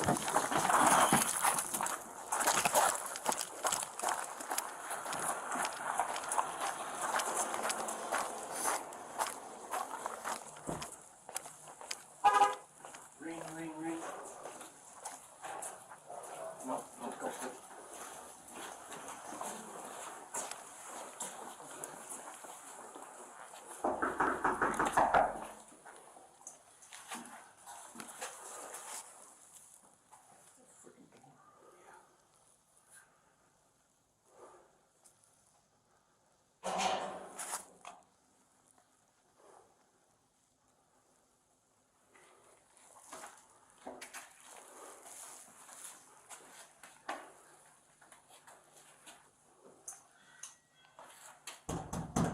Police officers, open up!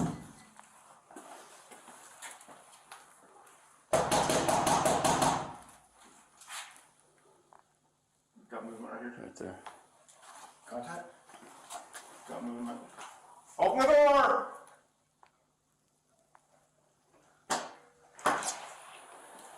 Jodi, I need you to step out. I have my turn. That's great. Step out of the house. No, I'm not going to step out of the Step house. out of the house. Step out of the house. Whoa. We're just gonna see Whoa, if whoa, anybody else. whoa. Is there anybody else home? Wait a minute, how do you come to my house? Right there. Look, they come into my house. Just have a seat right there. Do you have a search warrant? Have a seat right there. Do you have a search warrant? Have a seat right there. I'll explain everything after. Have a seat right there. Do you have a search warrant, sir? Control 12X11. Can you hold the air? We're searching the house. I can tell you what's in the house. Okay.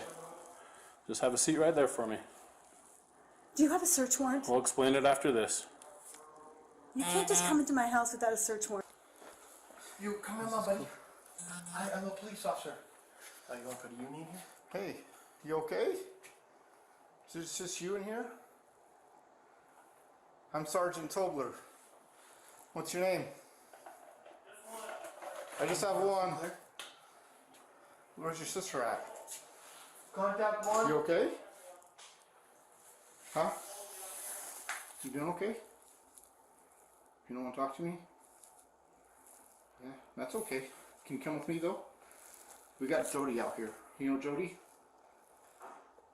She's outside with us. You take your time, bud. I'm in no hurry. I'm a police officer. Did you know that? I don't mean to hurt you at all. You doing okay? Are you scared? Yeah? You're okay. Do you need help?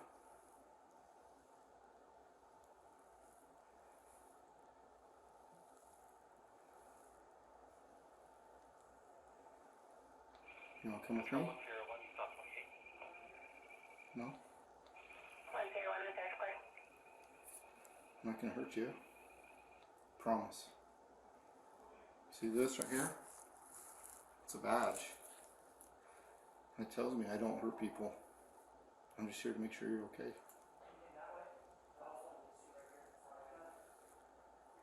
You're in no way in any trouble.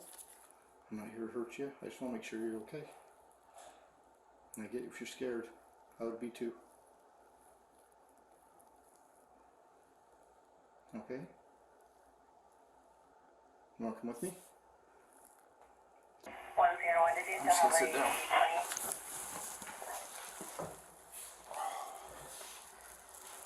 It's okay if I just sit here with you. We don't have to say anything if you don't want to.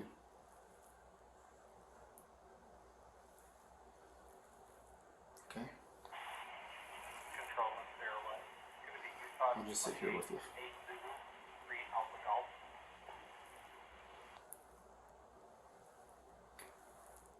We'll explain everything after this, ma'am.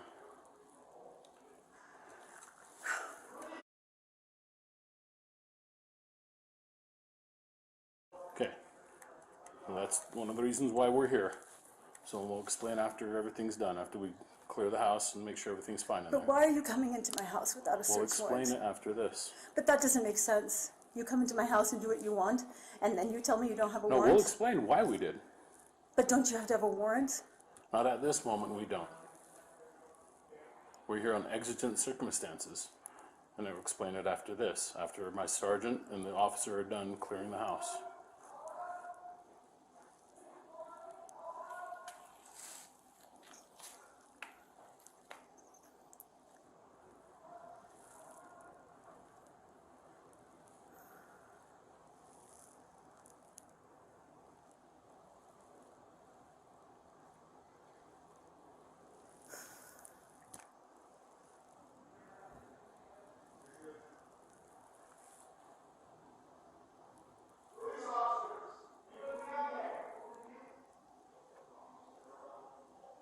Is there anybody else in the house? Yes. 2 kids?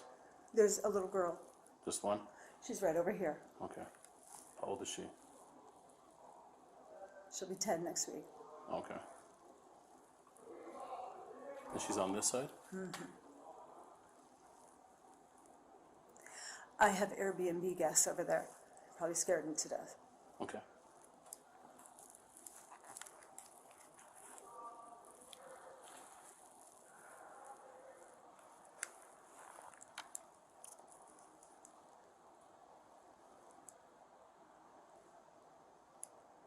And they're on this side of the house then? They're right over there. She's over here. Can you get through the house that way? Yes, they just have to go right there. There's no other kids besides her? No. What's her name?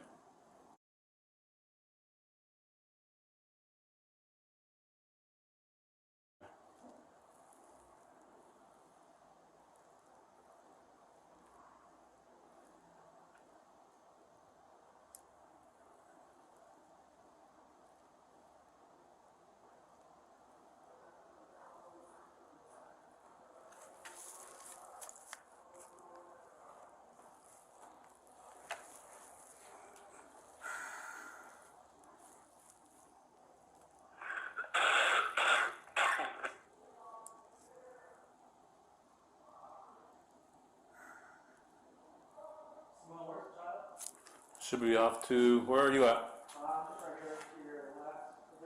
Should be off to the left, right in there.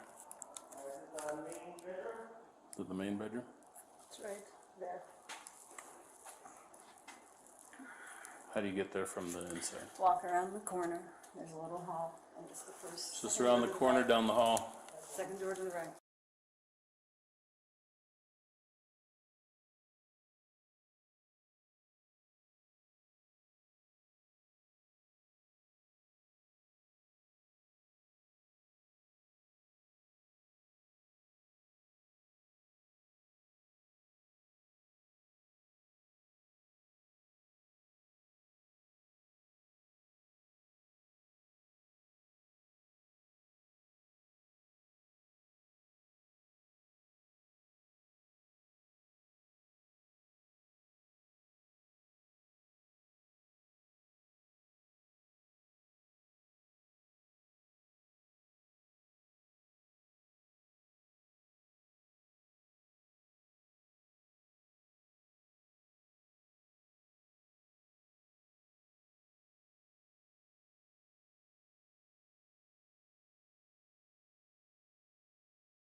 Right? Yeah. Audio on and everything? Yep.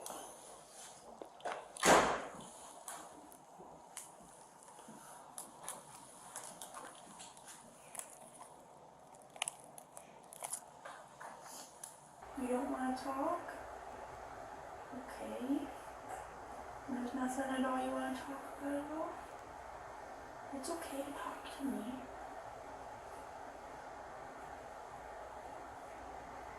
Are you scared?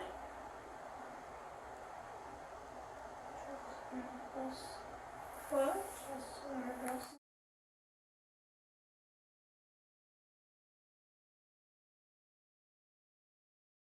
So can we carry you from there? It's the right choice. I promise. Pinky promise. We helped your brother. And we got him some help too. And that's what we want to do for you. Is we want to get you some help too. We are safe. We will not hurt you, and we won't do anything to hurt you.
How's it going? Good. I'm Officer Hawkins, sir. I'm looking for Pam. Is Pam in today? Yeah, that's my wife. Is your Hi. wife? She's here. Hi. Hello, Pam. How are you doing? Good. I'm Officer Hawkins, American Fork Police Department. Hi. So we had a agency assist out of St. George and Springville that we're just looking for. Okay. When you picked her up, what was the case? Did somebody ask you to pick her up, or did you just pick her up? What was going on? Well, I'm having guests coming, and she came and did some cleaning for me. Some cleaning for you? We're right now in the house. In the living room, right here. Okay, great. We're gonna have both of you come out here then. If you can, just for a second, we just have to go over some stuff. You have a warrant? Yeah, we do. Let me see it, please. So it's in my car, but right now my concern is. Will you just tell them you're all right? Well, we have to physically see her. Come to that doorway. We'll go ahead and get the copy of the warrant for you, okay? You have a warrant for my house? Specifically for you.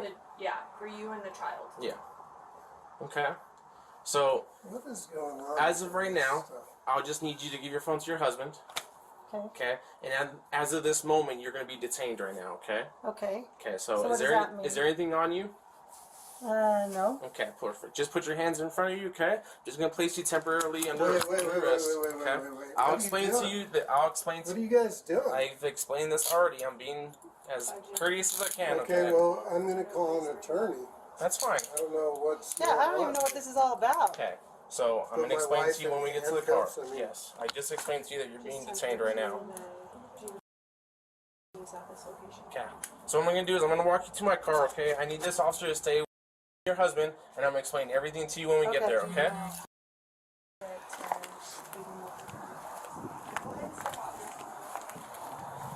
So are you familiar with any officers in Springville? No. Okay. Not at all. Do you have siblings or kids in St. George?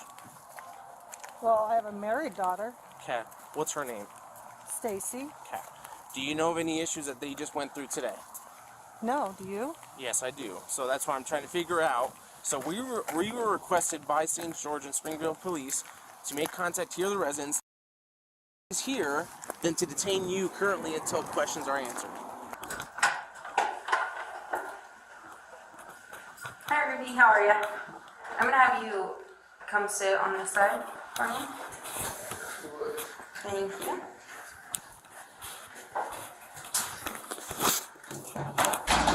Was this your water? I'm gonna. It's yours if you want it. We'll say that. How's that? We also have snacks if you need anything to eat. So I know I introduced myself to you earlier, but my name is Detective Bates, and this is Sergeant Tobler. We're just here to talk to you about kind of a few things involving your kids. So first, do you live down here, or?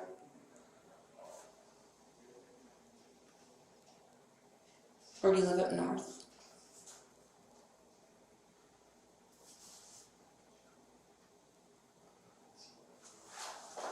Do you want to talk to me about where you live or how many kids you have?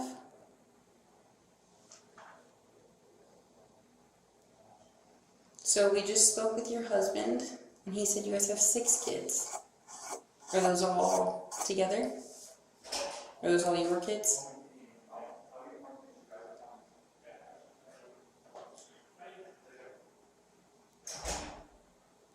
I can wait all day, so it's up to you if you want to talk to us about what's going on.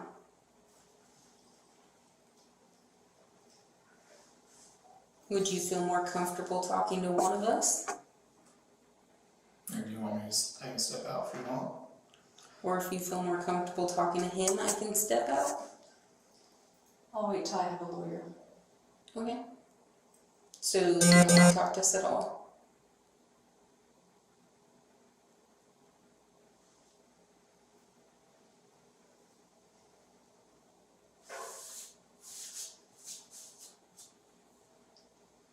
Do you want to answer that?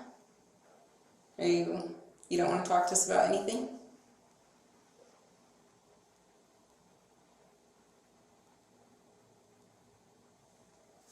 So yeah, this This is just your chance to tell us. We're just trying to get your side of the story. So it's your chance to do that. But it's up to you. We're just here to talk. And I mean, I'm not asking any criminal questions. If you don't want to talk to us, just let us know and we'll be done.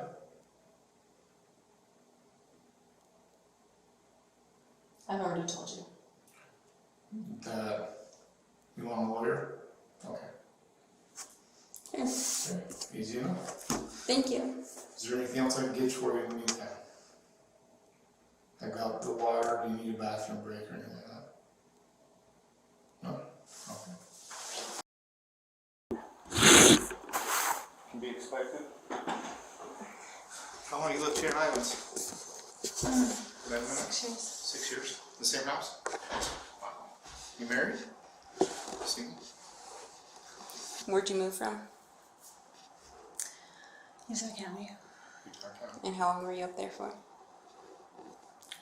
I'm a little nervous. You're you know, to be honest with you, if I was sitting over there, I'd be a little nervous too. So don't worry about it. We're just here to talk, to get your side. And right now we're just asking you just typical questions, like how long you lived here, that kind of thing. I watched too many detective movies. How, yeah. Which one's your favorite? Me too. You can't, honestly, I sit there and I'm married and I sit there and watch those with my wife and I say, like, we don't, that's not how we do it. Hey, that's not right. So don't take, there's some good ones out there, don't get me wrong, but most of them are probably a little off base. We're not as mean. I won't get up and beat you up. We don't do that. We just want to get to know you a little, so if you just kind of want to share a little about yourself and what brought you down here. And So I trust my attorney. He said, don't say anything. And I said, I have nothing to hide. And he's like, I know that, but just let me be there with you when you talk.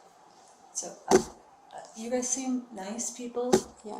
I'm not trying to hide anything. I'm not trying to be difficult. This is really, if you knew all the pieces, I think you'd have a lot of empathy for what's going on. That's really what we're looking for. And you're an adult, and the thing about our interview, if we ask you any questions that you don't want to answer, you can just tell us, I don't want to answer that question. But we do want to have a basis and an understanding of what's going on in that home, or what went on up north that brought them into your home. And so if you want to share any of that and you don't want to answer any other questions, that's okay. I'd like to just tell you, but I don't know who you are. I don't know if you're going to flip my words. I don't know. And that's the good thing about cameras. Everything, it's pretty much double recorded, audio, video, and it's for the safety of for you and for us, because we don't want to flip your words. And this will all be pretty much right there to support you. So we're not going to use anything against you. Be so insistent then. He's an honest, good man, goes to church. I trust him. Why would he say that to me then? I don't know. I don't know your attorney, to be honest. Well, I'm just saying he's a good good, man. honest man. Yeah, and I'm an honest person as well, so we get along great. And he just said, do not say anything. Maybe just as an attorney, they always say that. They always want to be with their client. I'm not sure, but like I said, at any time, if you don't want to answer a question, you don't have to. So the ball's really in your court on what you do want to answer and what you don't. So, well, I think it looks bad that I don't want to answer anything, but it's not because I'm trying to be difficult. I'm really hanging on what he told me to do. Yeah, who's your attorney? Adam,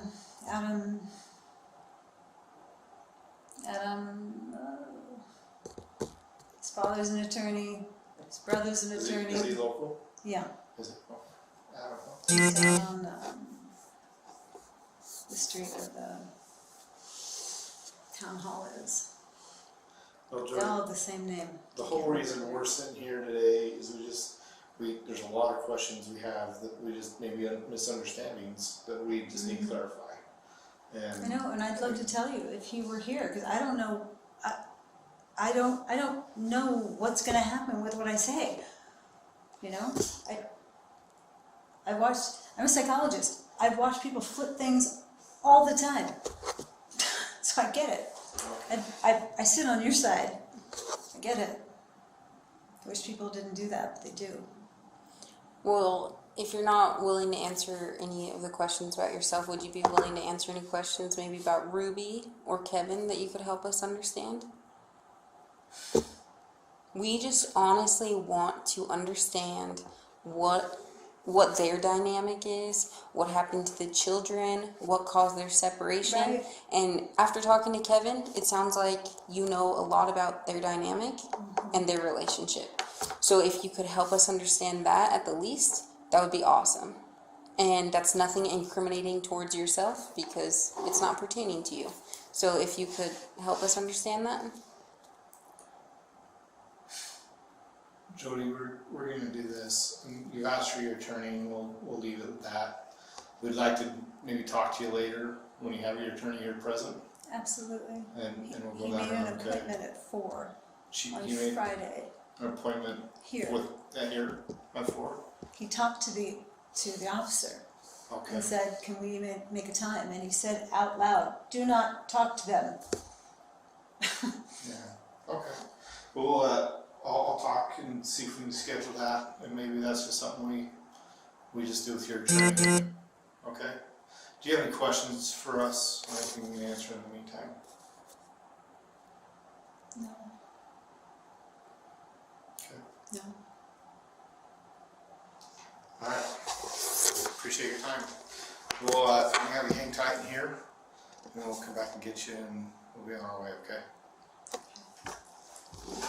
Thank you. Thank you. All right. Thank you. Go ahead and face this officer. Go ahead and place your hands on top of your head.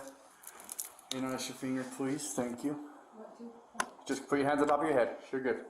Look to your left. Okay. Thank you.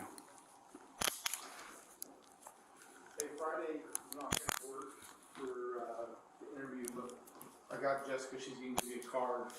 We can schedule another day. We're thinking on Monday, maybe, for that interview. So, Bowman will call it if you want. We'll get you a card when you can get with Adam and schedule that. Okay. How do I schedule that? With you guys on the phone? We'll give you a card with the phone number.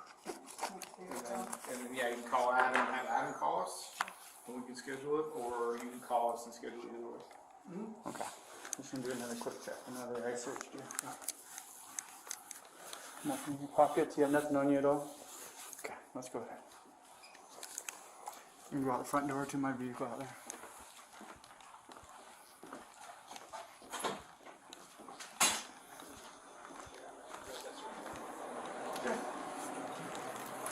Yeah. We'll put her on the right side. Hey, Jess? Jessica? Hey, I'm calling her. Trying to put her in there. Wait. Yeah, you can. Okay, go ahead. Judy, this right side of the vehicle, please.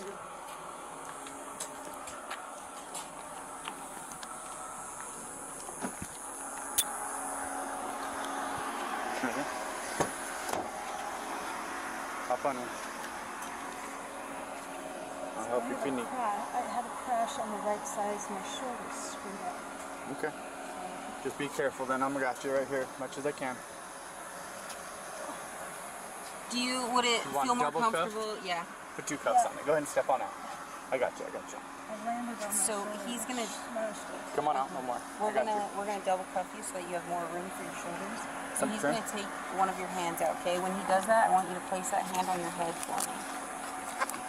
I mean, there's one for her thing.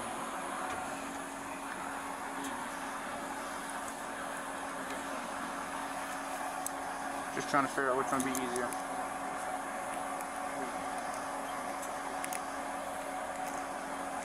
Okay, put that on top of your head. Thank you.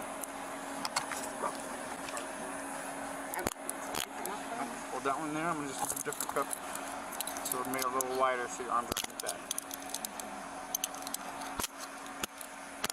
Okay, go ahead and bring it back down. Bring this one back down. Thank you. So now look how wide that is. Better? Okay. Let me double lock it so it doesn't get any tighter.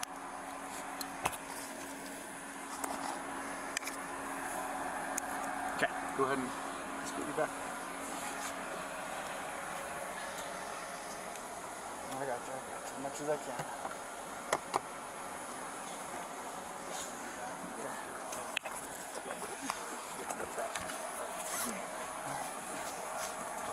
Hey, sorry, let me go to the other side.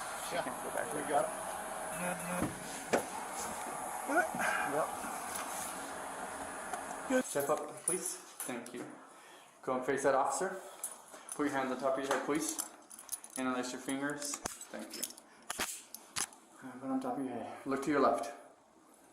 Thank you. I just don't want to hit you in the head on accident with the cup. Okay. Go down.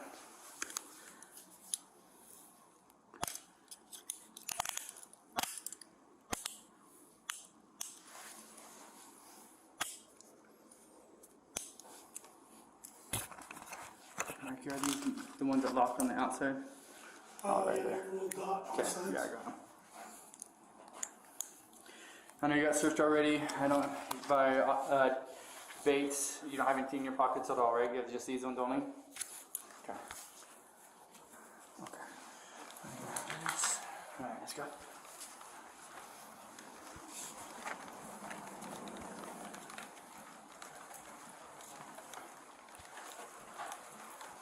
Left. Up the stairs.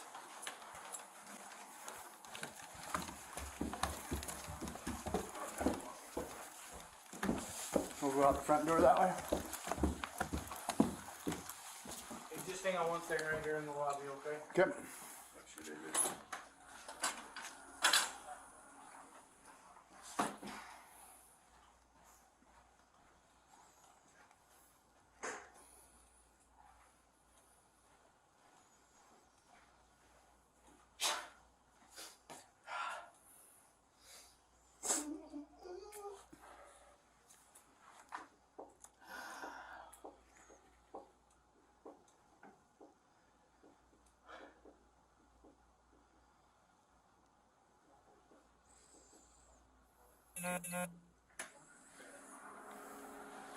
Grace, you want to let you know what criminal charges for, so you're under arrest. It's going to be 2 counts, second-degree felony of child abuse or neglect, okay? Do you understand that or no? Are you okay? I'm wondering if there's like a medical clearance that needs to, like, do you need medical attention before you go to the jail? Okay. All right, well, we'll have you, as soon as she gets done here, we'll bring you out, okay? Okay.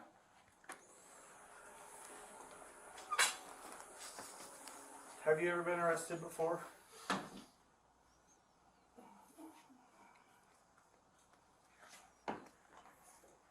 I'm just concerned about you. I know you don't believe that. But I've had an opportunity to talk to your husband and kind of worried about your circumstances and obviously your children as well.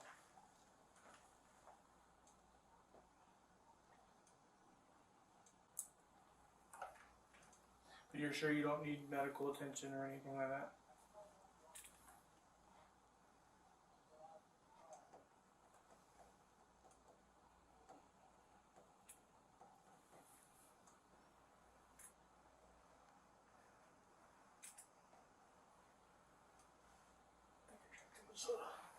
Soda?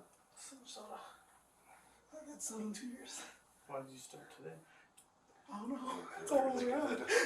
I don't feel too good right now drinking that soda. Yeah, you'll see. We'll see what happens later tonight, I guess.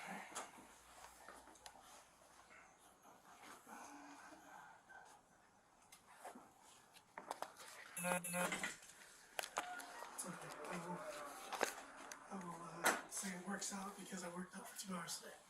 So I earned my 3 sodas. Yes, you did. No, I'm sweating it off. Since it's so hot downstairs.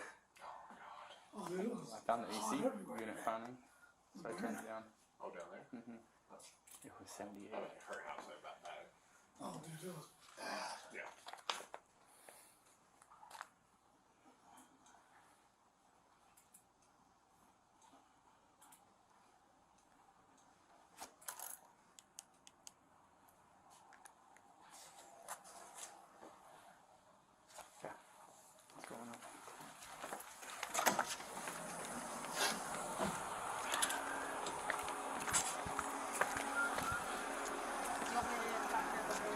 Yeah, we probably do another. Are we Search?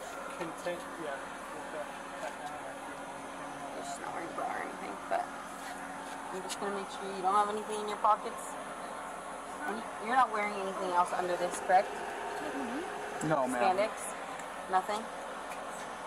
You don't remember what you're in? Okay. I just want to make sure that you don't have anything. Just widen your stance a little bit for me. Yep. Thank you.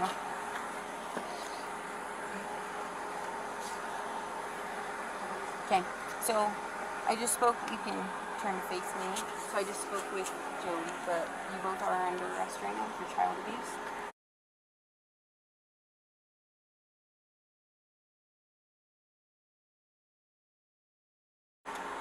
Okay, do you have any questions for me at this time? No questions? Okay, you can hop in.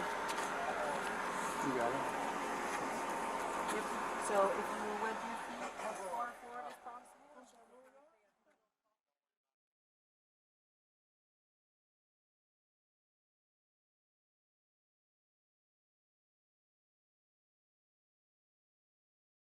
Kevin Franke had received a call from a person who was aware of the situation that had just unfolded, but didn't let him in on all the specifics, just that the children needed picking up from the police station. At the time of recording this video, it still isn't clear who made that call to Kevin. By that point in August of 2023, he hadn't seen the children in months. He wouldn't have known that they were being abused. His role after being kicked out by Ruby in June of 2022 was to keep his distance, continue to work, give the majority of his wages to Ruby, and then maybe at some point in the future, he'd be reunited with his wife and family. After all, they hadn't got a divorce, and so a reconnection in his eyes was still on the cards. Right, before we start, we're just gonna kind of ask you a few questions about your involvement, okay? So, first, you have the right to remain silent. Anything you say can and will be held against you in the court of law.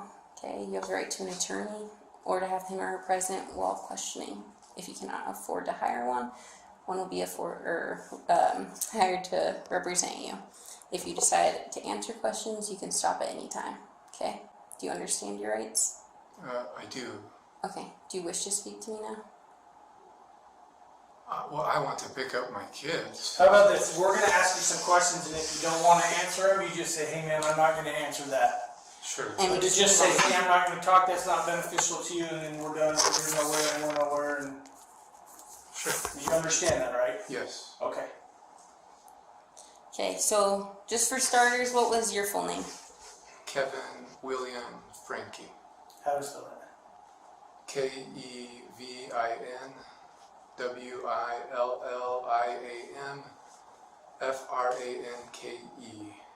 And what's your date of birth?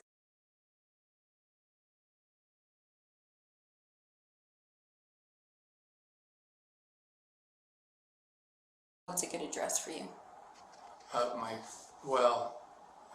not comfortable giving my address right now. Okay, but you do live in Springville? I do. How long have you lived in Springville for? I moved there in 2007 with my family, so And how many? 17 years. 17. And how many kids do you have, Kevin? I have 6 kids. And what are their names?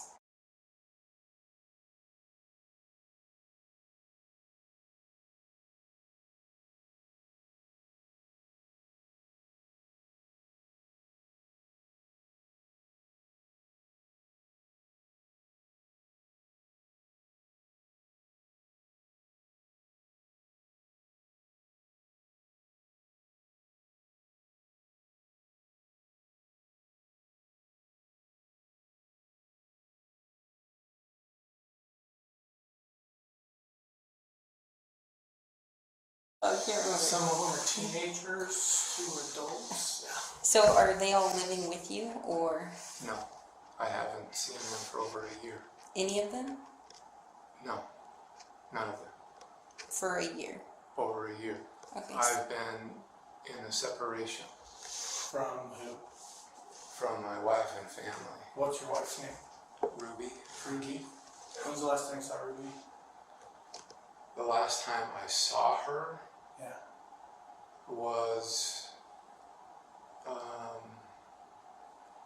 the 18th of this month. We met she requested me to sign over vehicles, or the titles to the vehicles, the vehicle that she drives, that were all in my name. When's the last time you physically saw Russell or Eve? The day that I moved out, July 24th, 2022. 24th of 2022. Or July 25th, July 25th. So it's my understanding that at least home here in Santa and Ivins, have you been to that home? No. You've not been to that home? No, I don't know. I don't know what's anything that's been going on. Like, this is good, man. Like, I would love to be able to help you out with this, and like, I'm seeing the light of being at home because I'm unaware of your involvement in what's really going on. So for you to say that you're unaware of the status of your kids kind of makes, I know that sounds kind of crummy to you, but it sounds kind of good to me. Like, who lives in that home with your, is it ex-wife? Is it currently a separated wife? Like, who lives in that home with your children? To be honest, I don't know. I know that she's there with 4 of the children, and our 2 older children have moved out. They're not at your home in Springville? And I'm not trying to trip you up. I can see you're hesitant to talk to me. I understand that. Well, where I live, no, Yeah. I haven't seen them for over a year. Okay. That's tough. I can only imagine how that feels, man. I got kids. And not have seen them for that long, that would tear a little piece of my heart out. Of age to drive. Does she drive? I don't know. Okay. Like I said, I know nothing that's going on So- in their lives or anything going on. How did you find out that you needed to come here to 55 North Main Street? I received a message that I needed to come pick up my kids from the police department in Ivins. And who was that message from? Well, I prefer not to say right now. It would just help us a lot. I'm trying to figure out who reached out to you because it makes sense that that would happen. I'm just not aware of anyone who did that from our department. Right.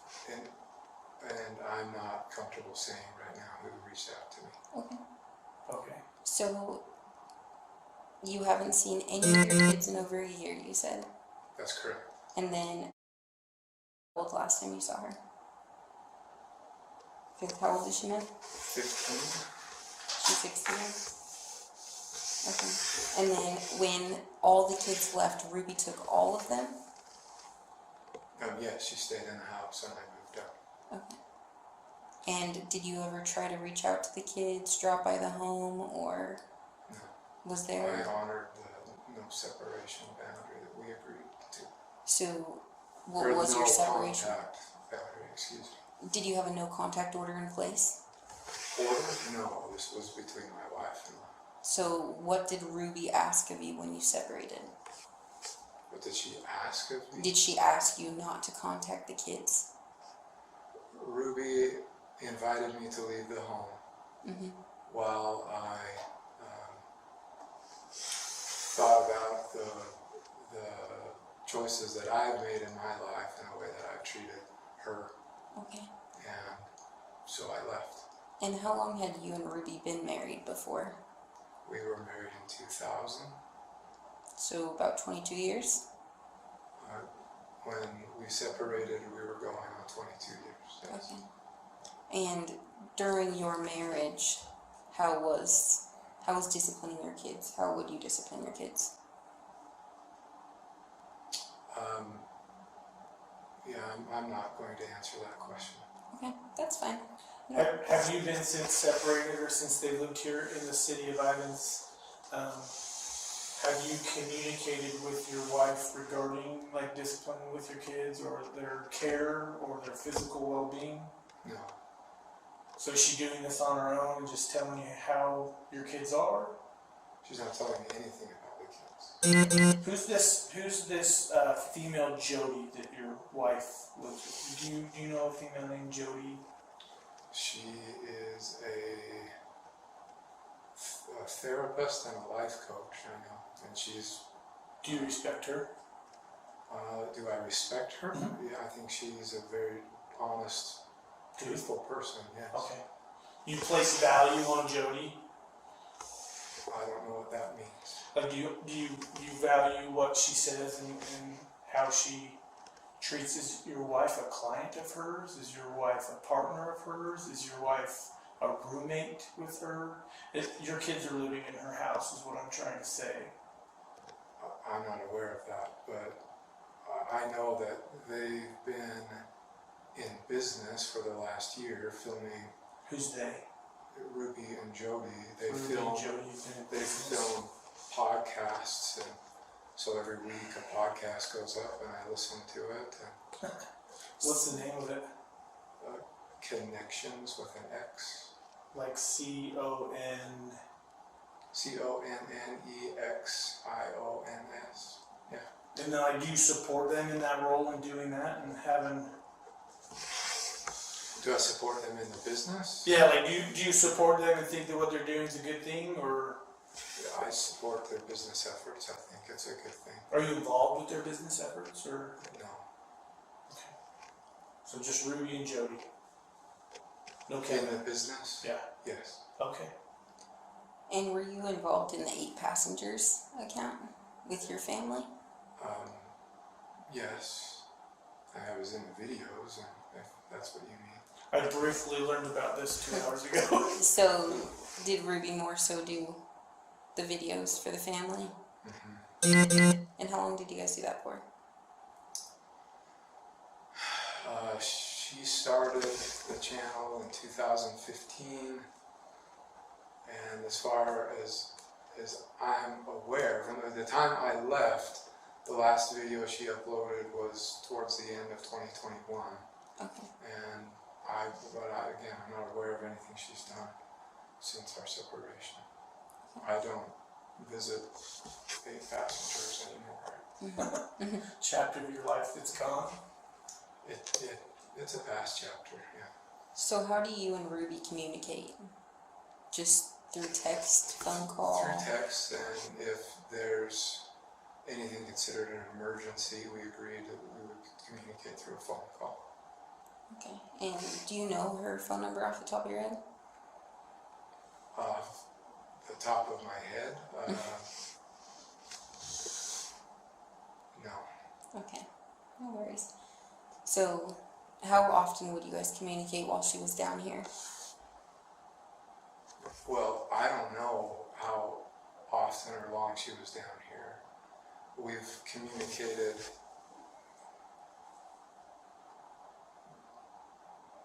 maybe 4 times in 2023 since January. So are you aware of how she disciplines the kids, or how she handles No. the kids with behavioral issues or anything like that? No. So you're unaware of how she does that? Yes. Okay. Are you aware of the physical condition of your children? No. No. I've chosen to trust my wife with the children. That was part of the agreement of our separation. Is that you allow her to physically provide for the needs of the child? You're just removed from that? I mean, you pay support. I know this is personal questions, but Yes, my job is to financially provide for the I'm just trying to figure out, like, how much of a role do you play in the caretaking of specifically, is it?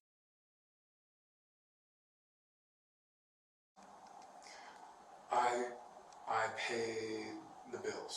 Okay. With my job, I provide the money, goes into a shared bank account, and that's my only involvement. Okay.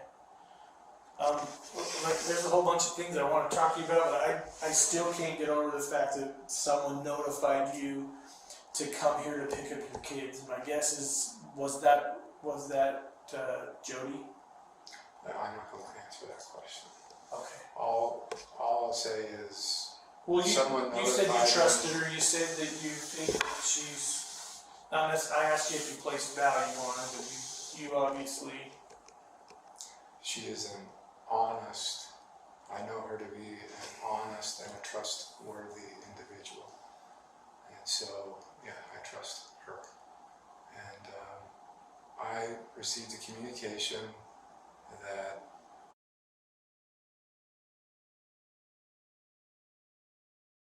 and so I left immediately from my job and drove down here. That's all I know. I've come to pick up my kids and to take them home with me. Do you have any, is there custodial paperwork that says that you're like a, there's no custodial paperwork denying you of rights, correct? There's no custodial paperwork at all. Period. So the kids are yours? They are mine. Okay. Yes. This wasn't just a verbal agreement between my wife and I when we separated last year. Well, what questions do you have? Oh, I want to know what's going on and why I was asked to come down and pick up my 2 kids. Well, and a lot of that kind of hinges on who asked you, because if we had been the one, like, I'm not going to say you fib, but I'm confident a cop didn't call you because we wouldn't have wanted you down here at this point in our investigation. So, having said that, I think it's time we be honest with you, right? Sure. No, and I didn't lie. Someone contacted me, but I don't want to say without from your office, but okay. Well, I don't recall saying someone from my office. Our office. No. Someone, yeah. So we don't know who called you. So if we knew who called you, then we could help you. It would make more sense. But well, I don't know the legal ramifications of implicating individuals who contacted me, and so without a lawyer here, I don't want to answer that question. that's okay. But you want to know specifics of the case, which we can't share right now because it's under investigation. So I see. Yeah, so we would like to ask questions about where you found out, but we'll respect that if you don't want to share that information. But I am curious, when you guys had the previous 8 Passengers YouTube channel, you guys got a lot of heat for neglect and child abuse. A lot of people commented those things on there. Why were they commenting those things? That's a good question. We had a son who was acting out in very selfish behavior. Is this Chad or a different Yes, this was Chad. And none of this is strange or odd. You could get on YouTube and find out all sorts of stuff on this. It's like a double-edged sword. Whereas the question is, what do you believe, right? There was even an article written in Newsweek magazine in 2020 on it, or was it Newsweek? No, Business Insider, where we were interviewed, and we were pretty straightforward, and we talked about it, and we shared our piece in that. Basically, it boils down to he was being very cruel and mean to his siblings that he shared a room with, and so we removed him from the room. And we said, you can sleep anywhere you want. Sleep on the couch, sleep on the pull-out bed, sleep on the floor for all we care, but you're not sleeping in that room with your brother. He chose to sleep on a beanbag. So 9 months later, he had made a lot of changes in his life. And he was ready to, and we had moved by that time. And so we had a new house, and he was ready to move into his own bedroom. Made a video about it, and in the video he mentioned something to the effect of, I've been sleeping for 9 months on a beanbag. And that is what all the uproar was about.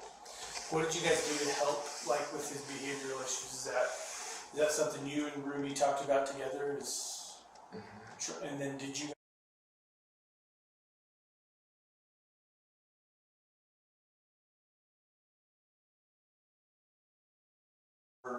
helping you discover yourself and fix behavioral issues and things like that? Is that something you and Ruby sought out to help correct like some of the things.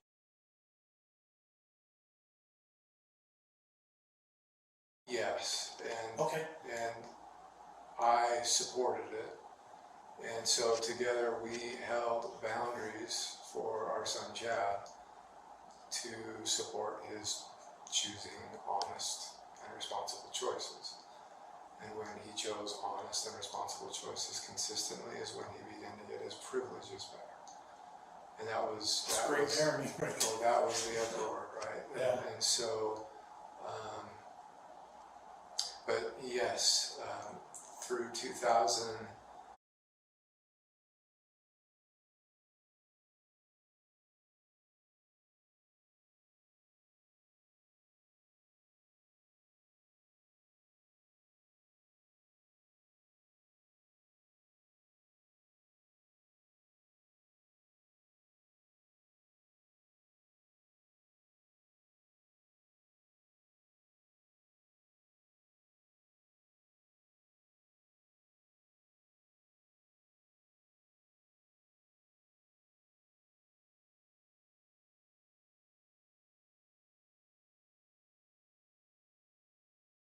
Contact with him because I'm honoring the no contact separation boundary with that I agreed to with my wife, but I understand that he's 18, living on his own somewhere in Provo and working and supporting himself. What other kids went down to visit Jodi? What other kids? Yeah, did you send any of the other kids down to spend time with Jodi? We didn't send Chad down to spend time with Jodi. They would meet on Zoom. That makes sense. Okay. Yeah, we were in Springfield.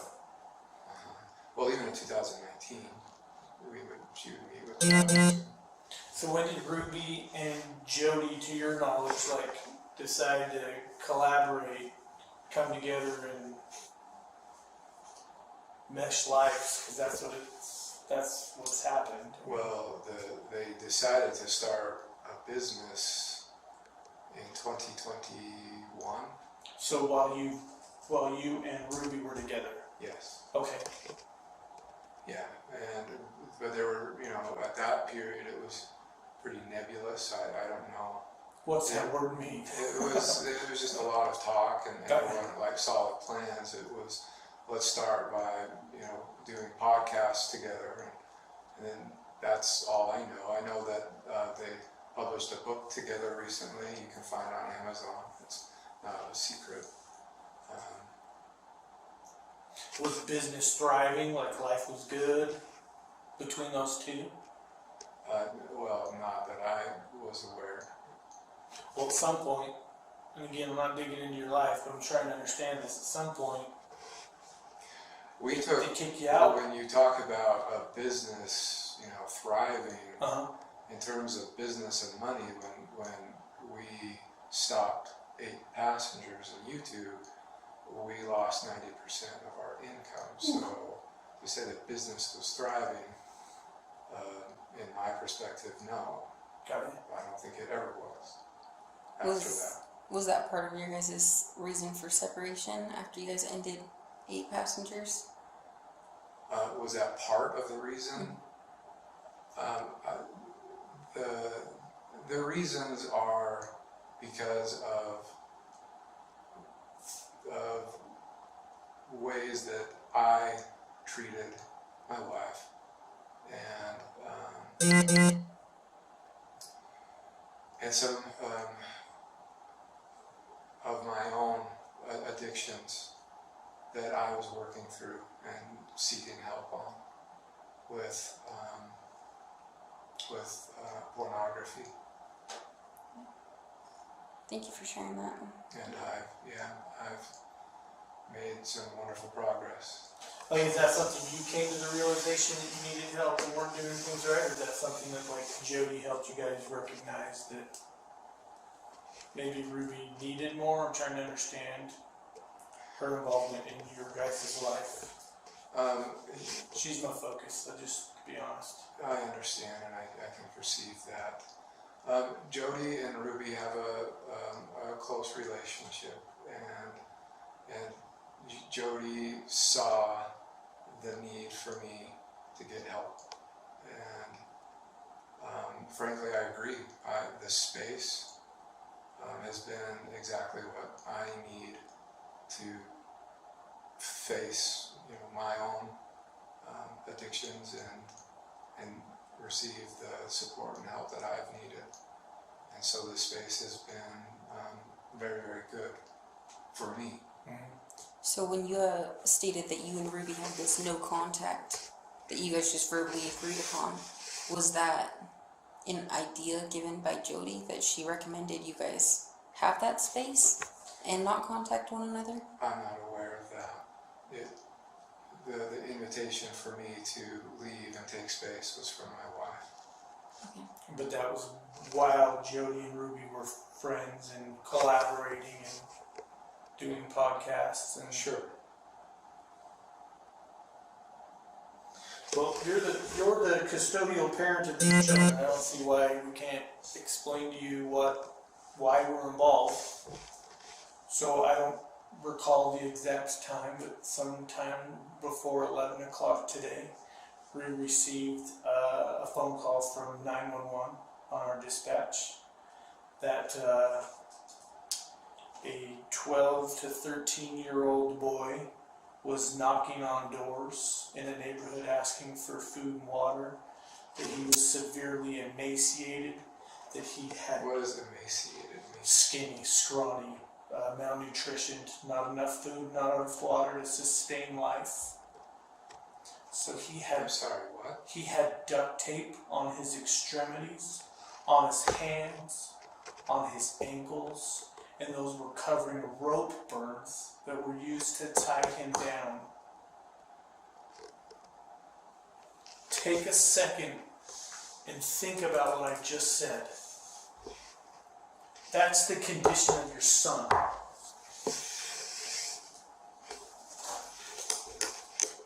Given that information, your son was taken to the hospital. A warrant has been applied and granted by the Department of Child and Family Services to remove.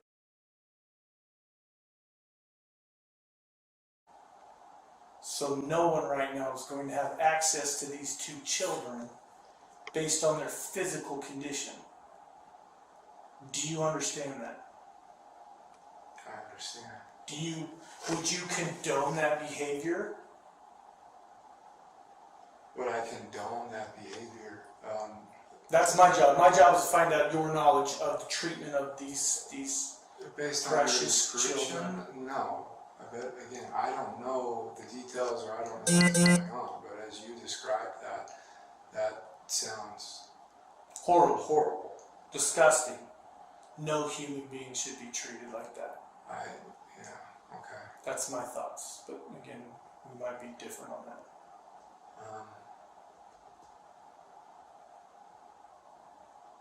We're going to let you sit here for a second, okay? We're going to go out and talk. I'm not saying you're still not free to go. Are you under arrest? Absolutely not. We just have lots of questions that we need to figure out. Lots. Okay? Okay, because... Your children are under medical care right now. And what does that mean? And it means that you don't have access to them. My understanding is that they are... What is that? They're in the custody of DCFS. And they will be for the next 7 There's a medical hold on them right now. So for at least the next 72 hours, based on our understanding. At least the next 72 They're in observation. They're being watched. DCFS is going to provide you that information and they can better answer your questions along those lines. That's handled through them. Okay? So we'll be back. So I want you to think about some things though. I don't know. Listen to me. Listen to me.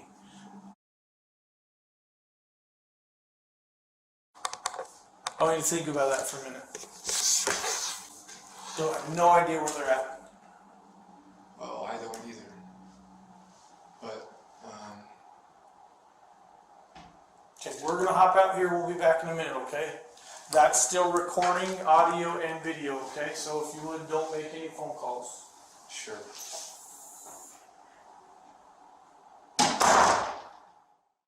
So as you can see, Kevin Franke was in complete shock at the revelation. Jodi Hildebrandt, this great therapist that he looked up to, and his wife, who he was dying to get back with, had been abusing his children. He was in complete denial to begin with, but a few weeks later, he snapped out of it and eventually spilled the beans on what Jodi was really like. Some of those excerpts were played earlier on in the video. It wasn't just Kevin who had been convinced that Jodi and Ruby had done nothing wrong though.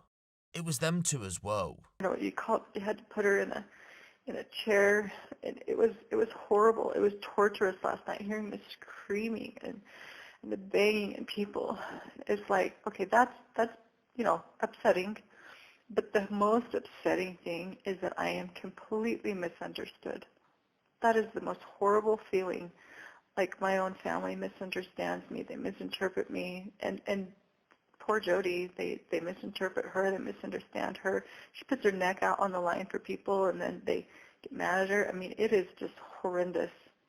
It's horrendous. And you know what? Every Joseph Smith, every wonderful man of God has had to be misunderstood.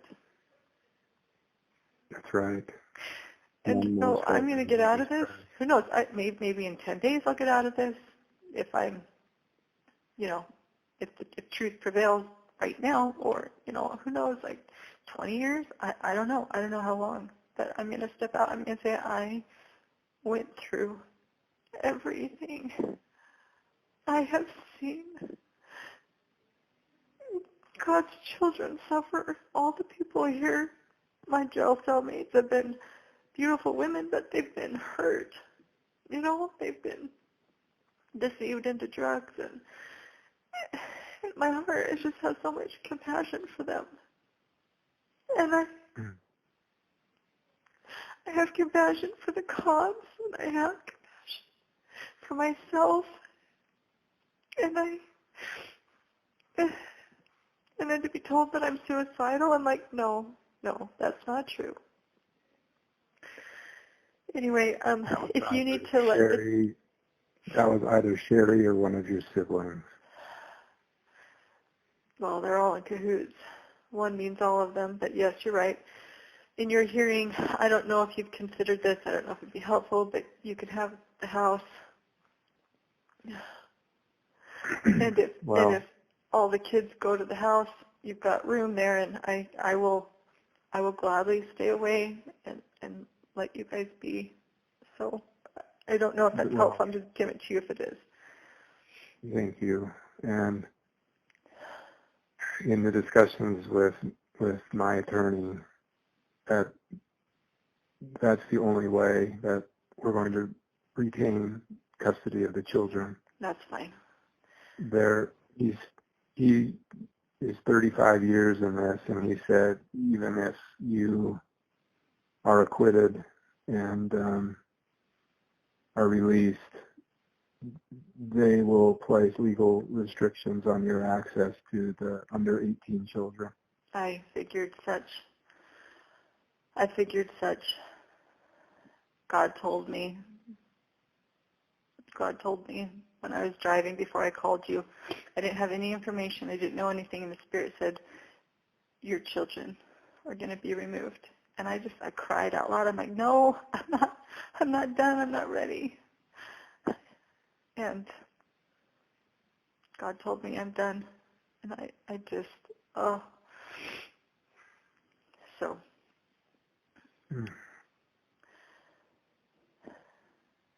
Satan has taken everything away from me that I love.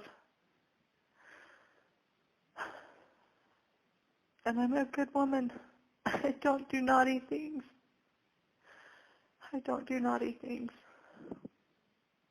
I'm a really good girl.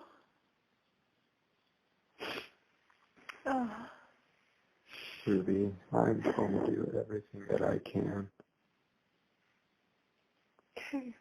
to keep truth in our family, and thank you. I'm committed to our family. I'm committed to you and our marriage, no matter what happens. Thank you. I will be here to support you in any way that I can. Well, thank you for stepping up. I do need to go, but okay. All right. Call me back when or if you need. When will you find out? How can I call you? When should I call so I find out what they say? I don't know how long this will go, but if you call this afternoon, I will know. This is a preliminary hearing, so there will be no. Okay. Well, it's hard to get a phone around here. I asked for a phone, and it took hours to get it, so it may not be until later tonight. Okay. That's fine. Okay. All right. Good luck. I will be praying for you. Okay. Thank you. Bye. Goodbye.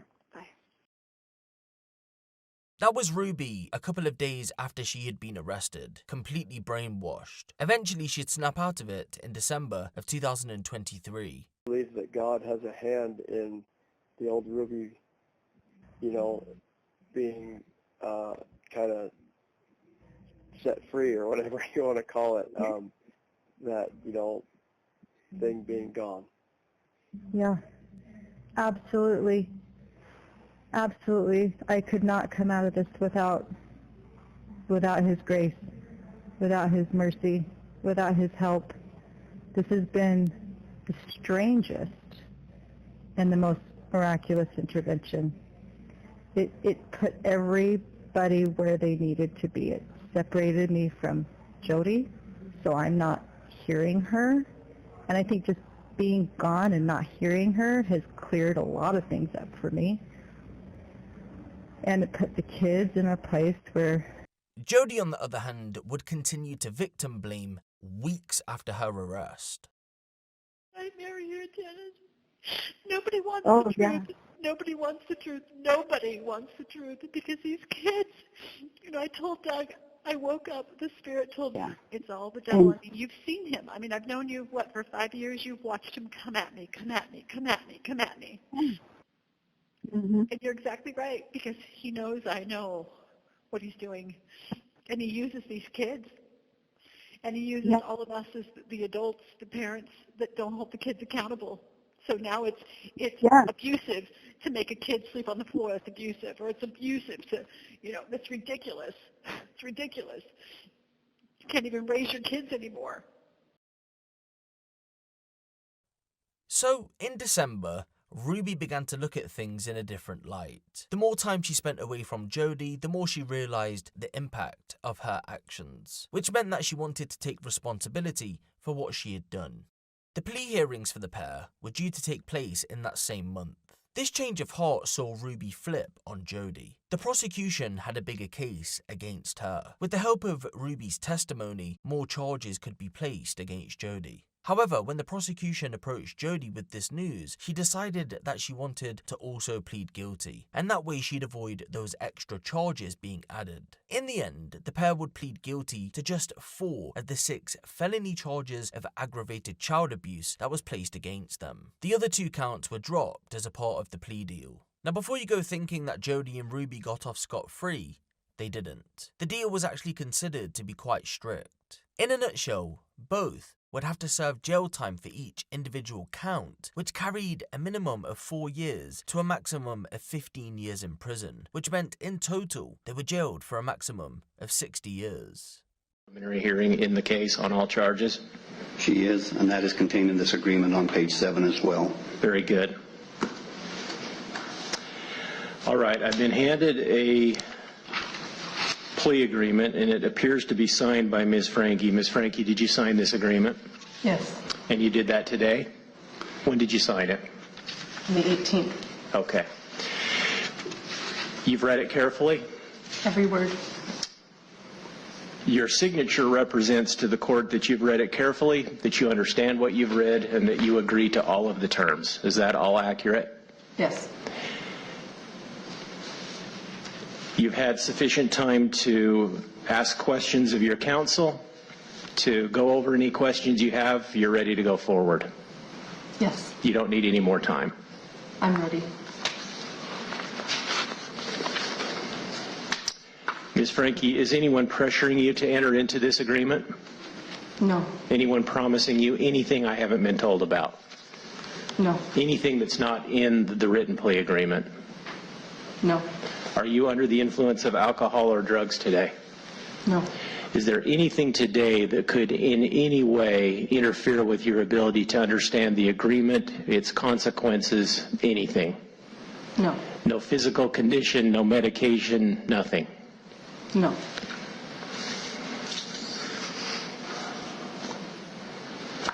Any further record, counsel? No, Your Honor. Mr. Windward, we ready to proceed?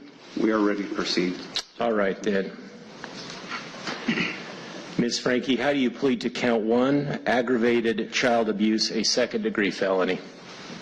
Guilty. To count 3, aggravated child abuse, a second-degree felony? Guilty. To count 5, aggravated child abuse, a second-degree felony? Guilty. And to count 6, aggravated child abuse, a second-degree felony? With my deepest regret and sorrow for my family and my children, guilty. There is a factual basis set forth in the agreement that is a stipulated factual basis, counsel? That's correct, Your Honor. That is correct, Judge Walton.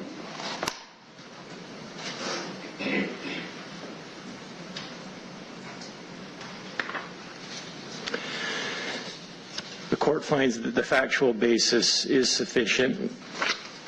All of the terms of the agreement are stipulated, including that the court obtain a pre-sentence investigation report, correct?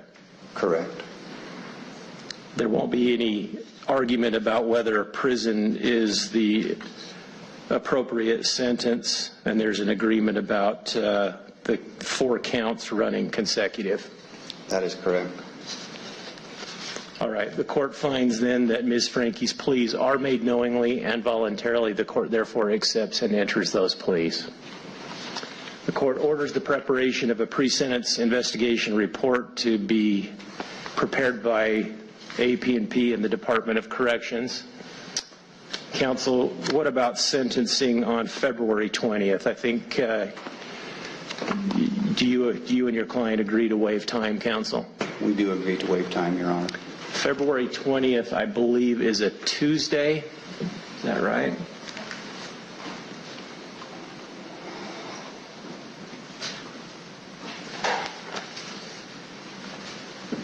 10 a.m.? That works for us, Your Honor. All right. Anything else for today? Your Honor, maybe, I've heard the court say this several times in a different fashion. We are not binding the court to any specific sentence, and the court retains its right to sentence as it sees fit. I just mentioned that this is not a Rule 11 plea, but although it's a stipulated statement of defendant. Counsel, approach, please.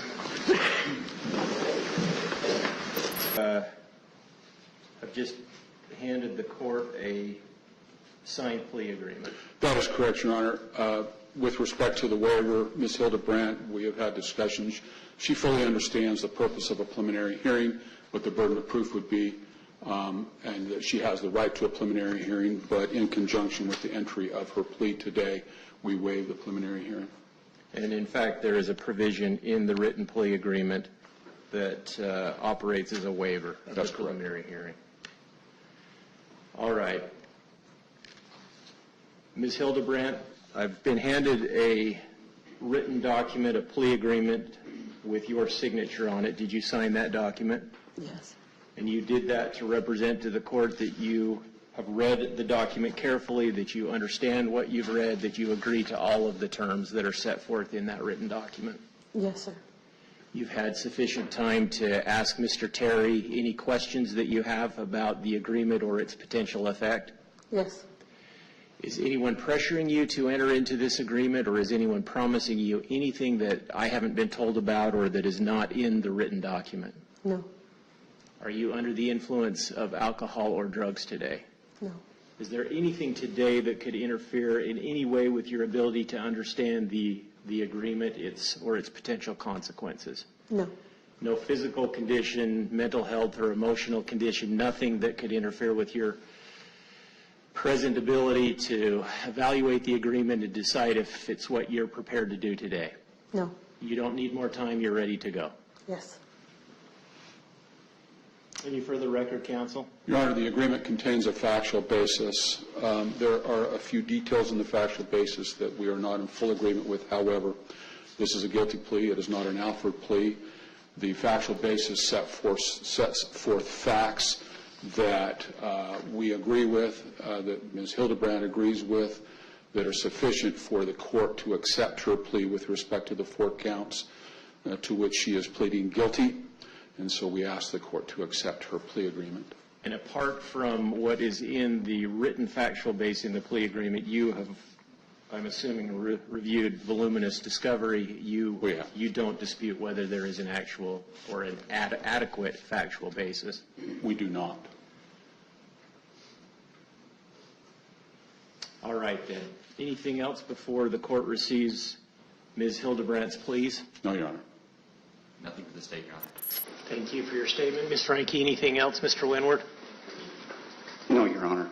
Anything else prior to the court imposing sentence? No, Your Honor. The sentence will be that Ms. Franke serve 4 counts, 4 1 to 15-year sentences based on her convictions for 4 counts of aggravated child abuse. Again, they will be served consecutively pursuant to the parties' agreement and the applicable statute. Under the applicable statute, the court finds that that consecutive sentences are appropriate. Ms. Franke, the last thing I do need to tell you is that you have only 30 days to file or to perfect an appeal of any errors of the court by filing a written notice of appeal with the clerk of the court. If you don't do that within 30 days, you will lose your right to appeal. You also have the right to the assistance of an attorney on appeal and to have one appointed if you cannot afford to hire your own. Restitution, as agreed by the parties, will remain open for a period of 8 months. Any of the parties can bring that matter back before the court within that period of time. Anything else? No, Your Honor. Your Honor. Thank you. Adults are supposed to protect children. Adults with specialized training in particular are supposed to protect children. You didn't do that in this case. In this case, you terrorized children, and the results have been tragic.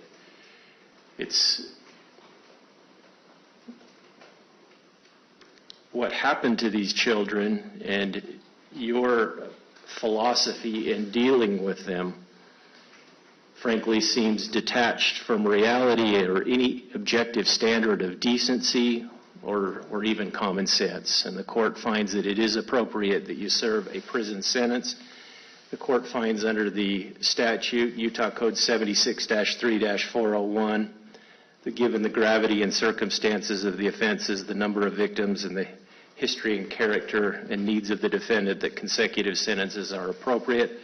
The court imposes 4 1 to 15-year sentences to be, again, served consecutively for each of the 4 counts of aggravated child abuse. The last thing I do need to tell you is that you only have 30 days to file or perfect an appeal of any error of the court by filing a written notice of appeal with the clerk of the court. If you don't do that, you will lose your right to appeal. That has to be filed in writing and again within 30 days. You also have the right to the assistance of an attorney and to have an attorney appointed if you cannot afford to hire your own. Thank you. We're in recess. Thank you, Your Honor. Thanks, Your Honor.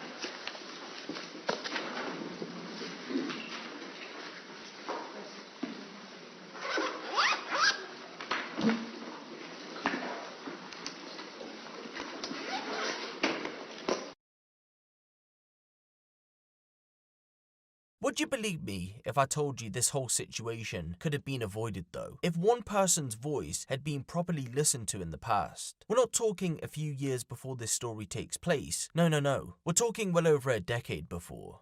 Jodi Hildebrandt's niece, Jessi, had filed a police report back in 2010 after managing to escape from Jodi's custody. They told detectives that they had suffered horrific abuse at the hands of their aunt. And what a surprise, Jessi went through similar abuse to what the Franke children did. In 2009, Jessi was going through a rebellious teenage phase. Her family, Mormons, had a strict parenting regime and didn't like the fact that Jessi was acting that way. One day, in 2009, Jessi and her family travelled to a relative's home to celebrate their grandparents' 50th anniversary. At some point during the party, Jessi fell asleep, and by the time they woke up, their parents had left. That meant then that Jessi was now in the custody of Jodi Hildebrandt. I think it was a family member's wedding, like probably over a decade ago. You were also under her care at one point, right? Yeah, I was left in her care when I was a teenager, for a little under a year. Have you met Ruby before? No, I've never met Ruby. This is the first time I've ever heard of her. I have gone and watched at least some of her videos. They're very difficult to watch just for my own experience with that form of therapy.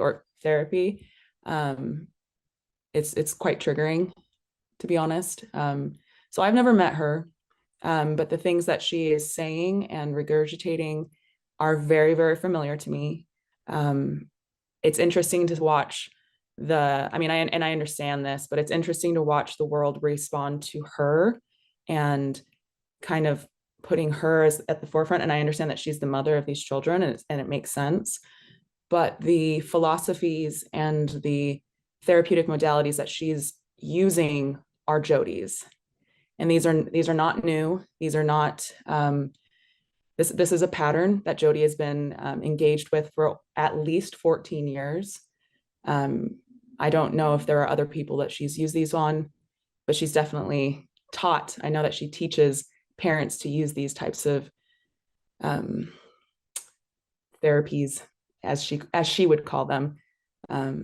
So yeah, it's been a really interesting experience watching everyone focus on Ruby, and I understand why, but this is Jodi. These are Jodi's words. These are Jodi's ideas. These are over decades old. So yeah. Is that why you've called Jodi the mastermind behind all of this? Yes. That doesn't excuse Ruby's involvement and her perpetuating these beliefs and these systems, but Ruby didn't come up with this.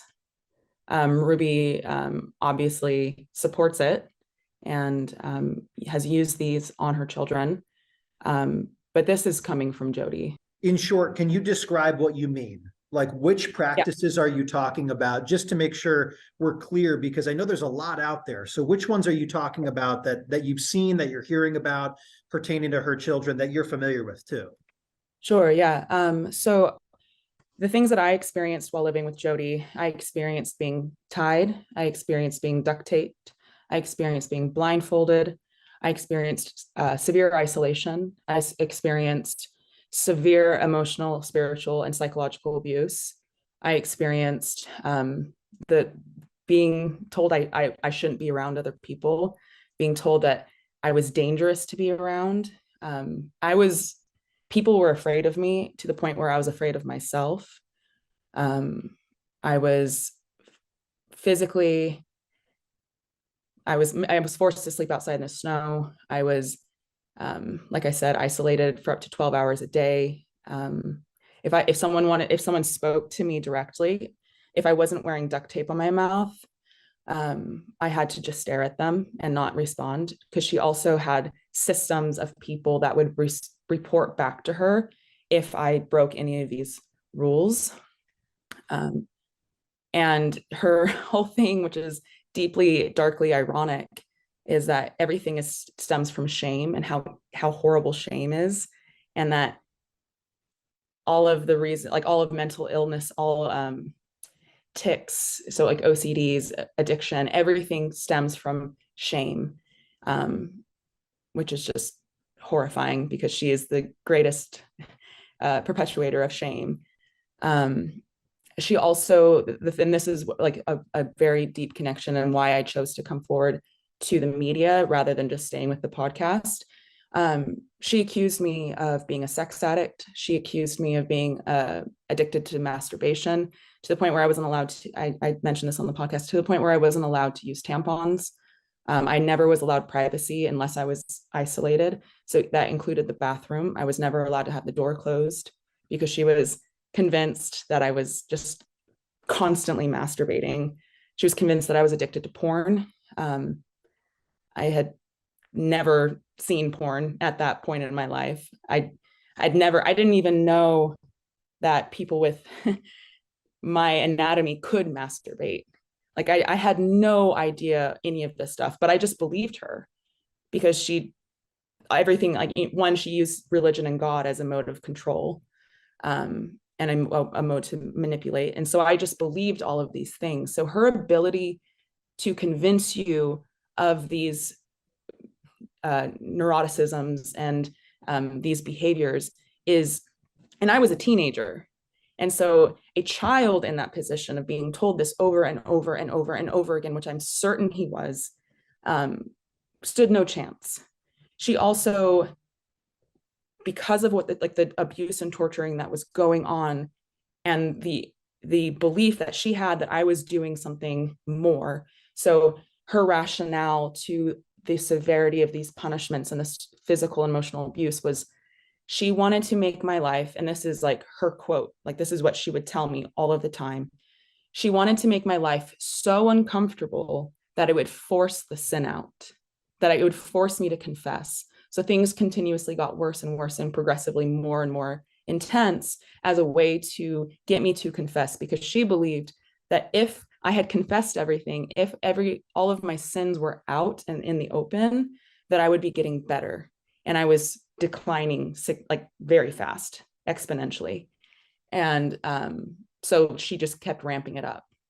And so to hear Ruby tell the world that her child is a sex addict, a predator, and has been addicted to porn since he was 3 years old, it just echoes exactly the things that she was telling me and telling everyone.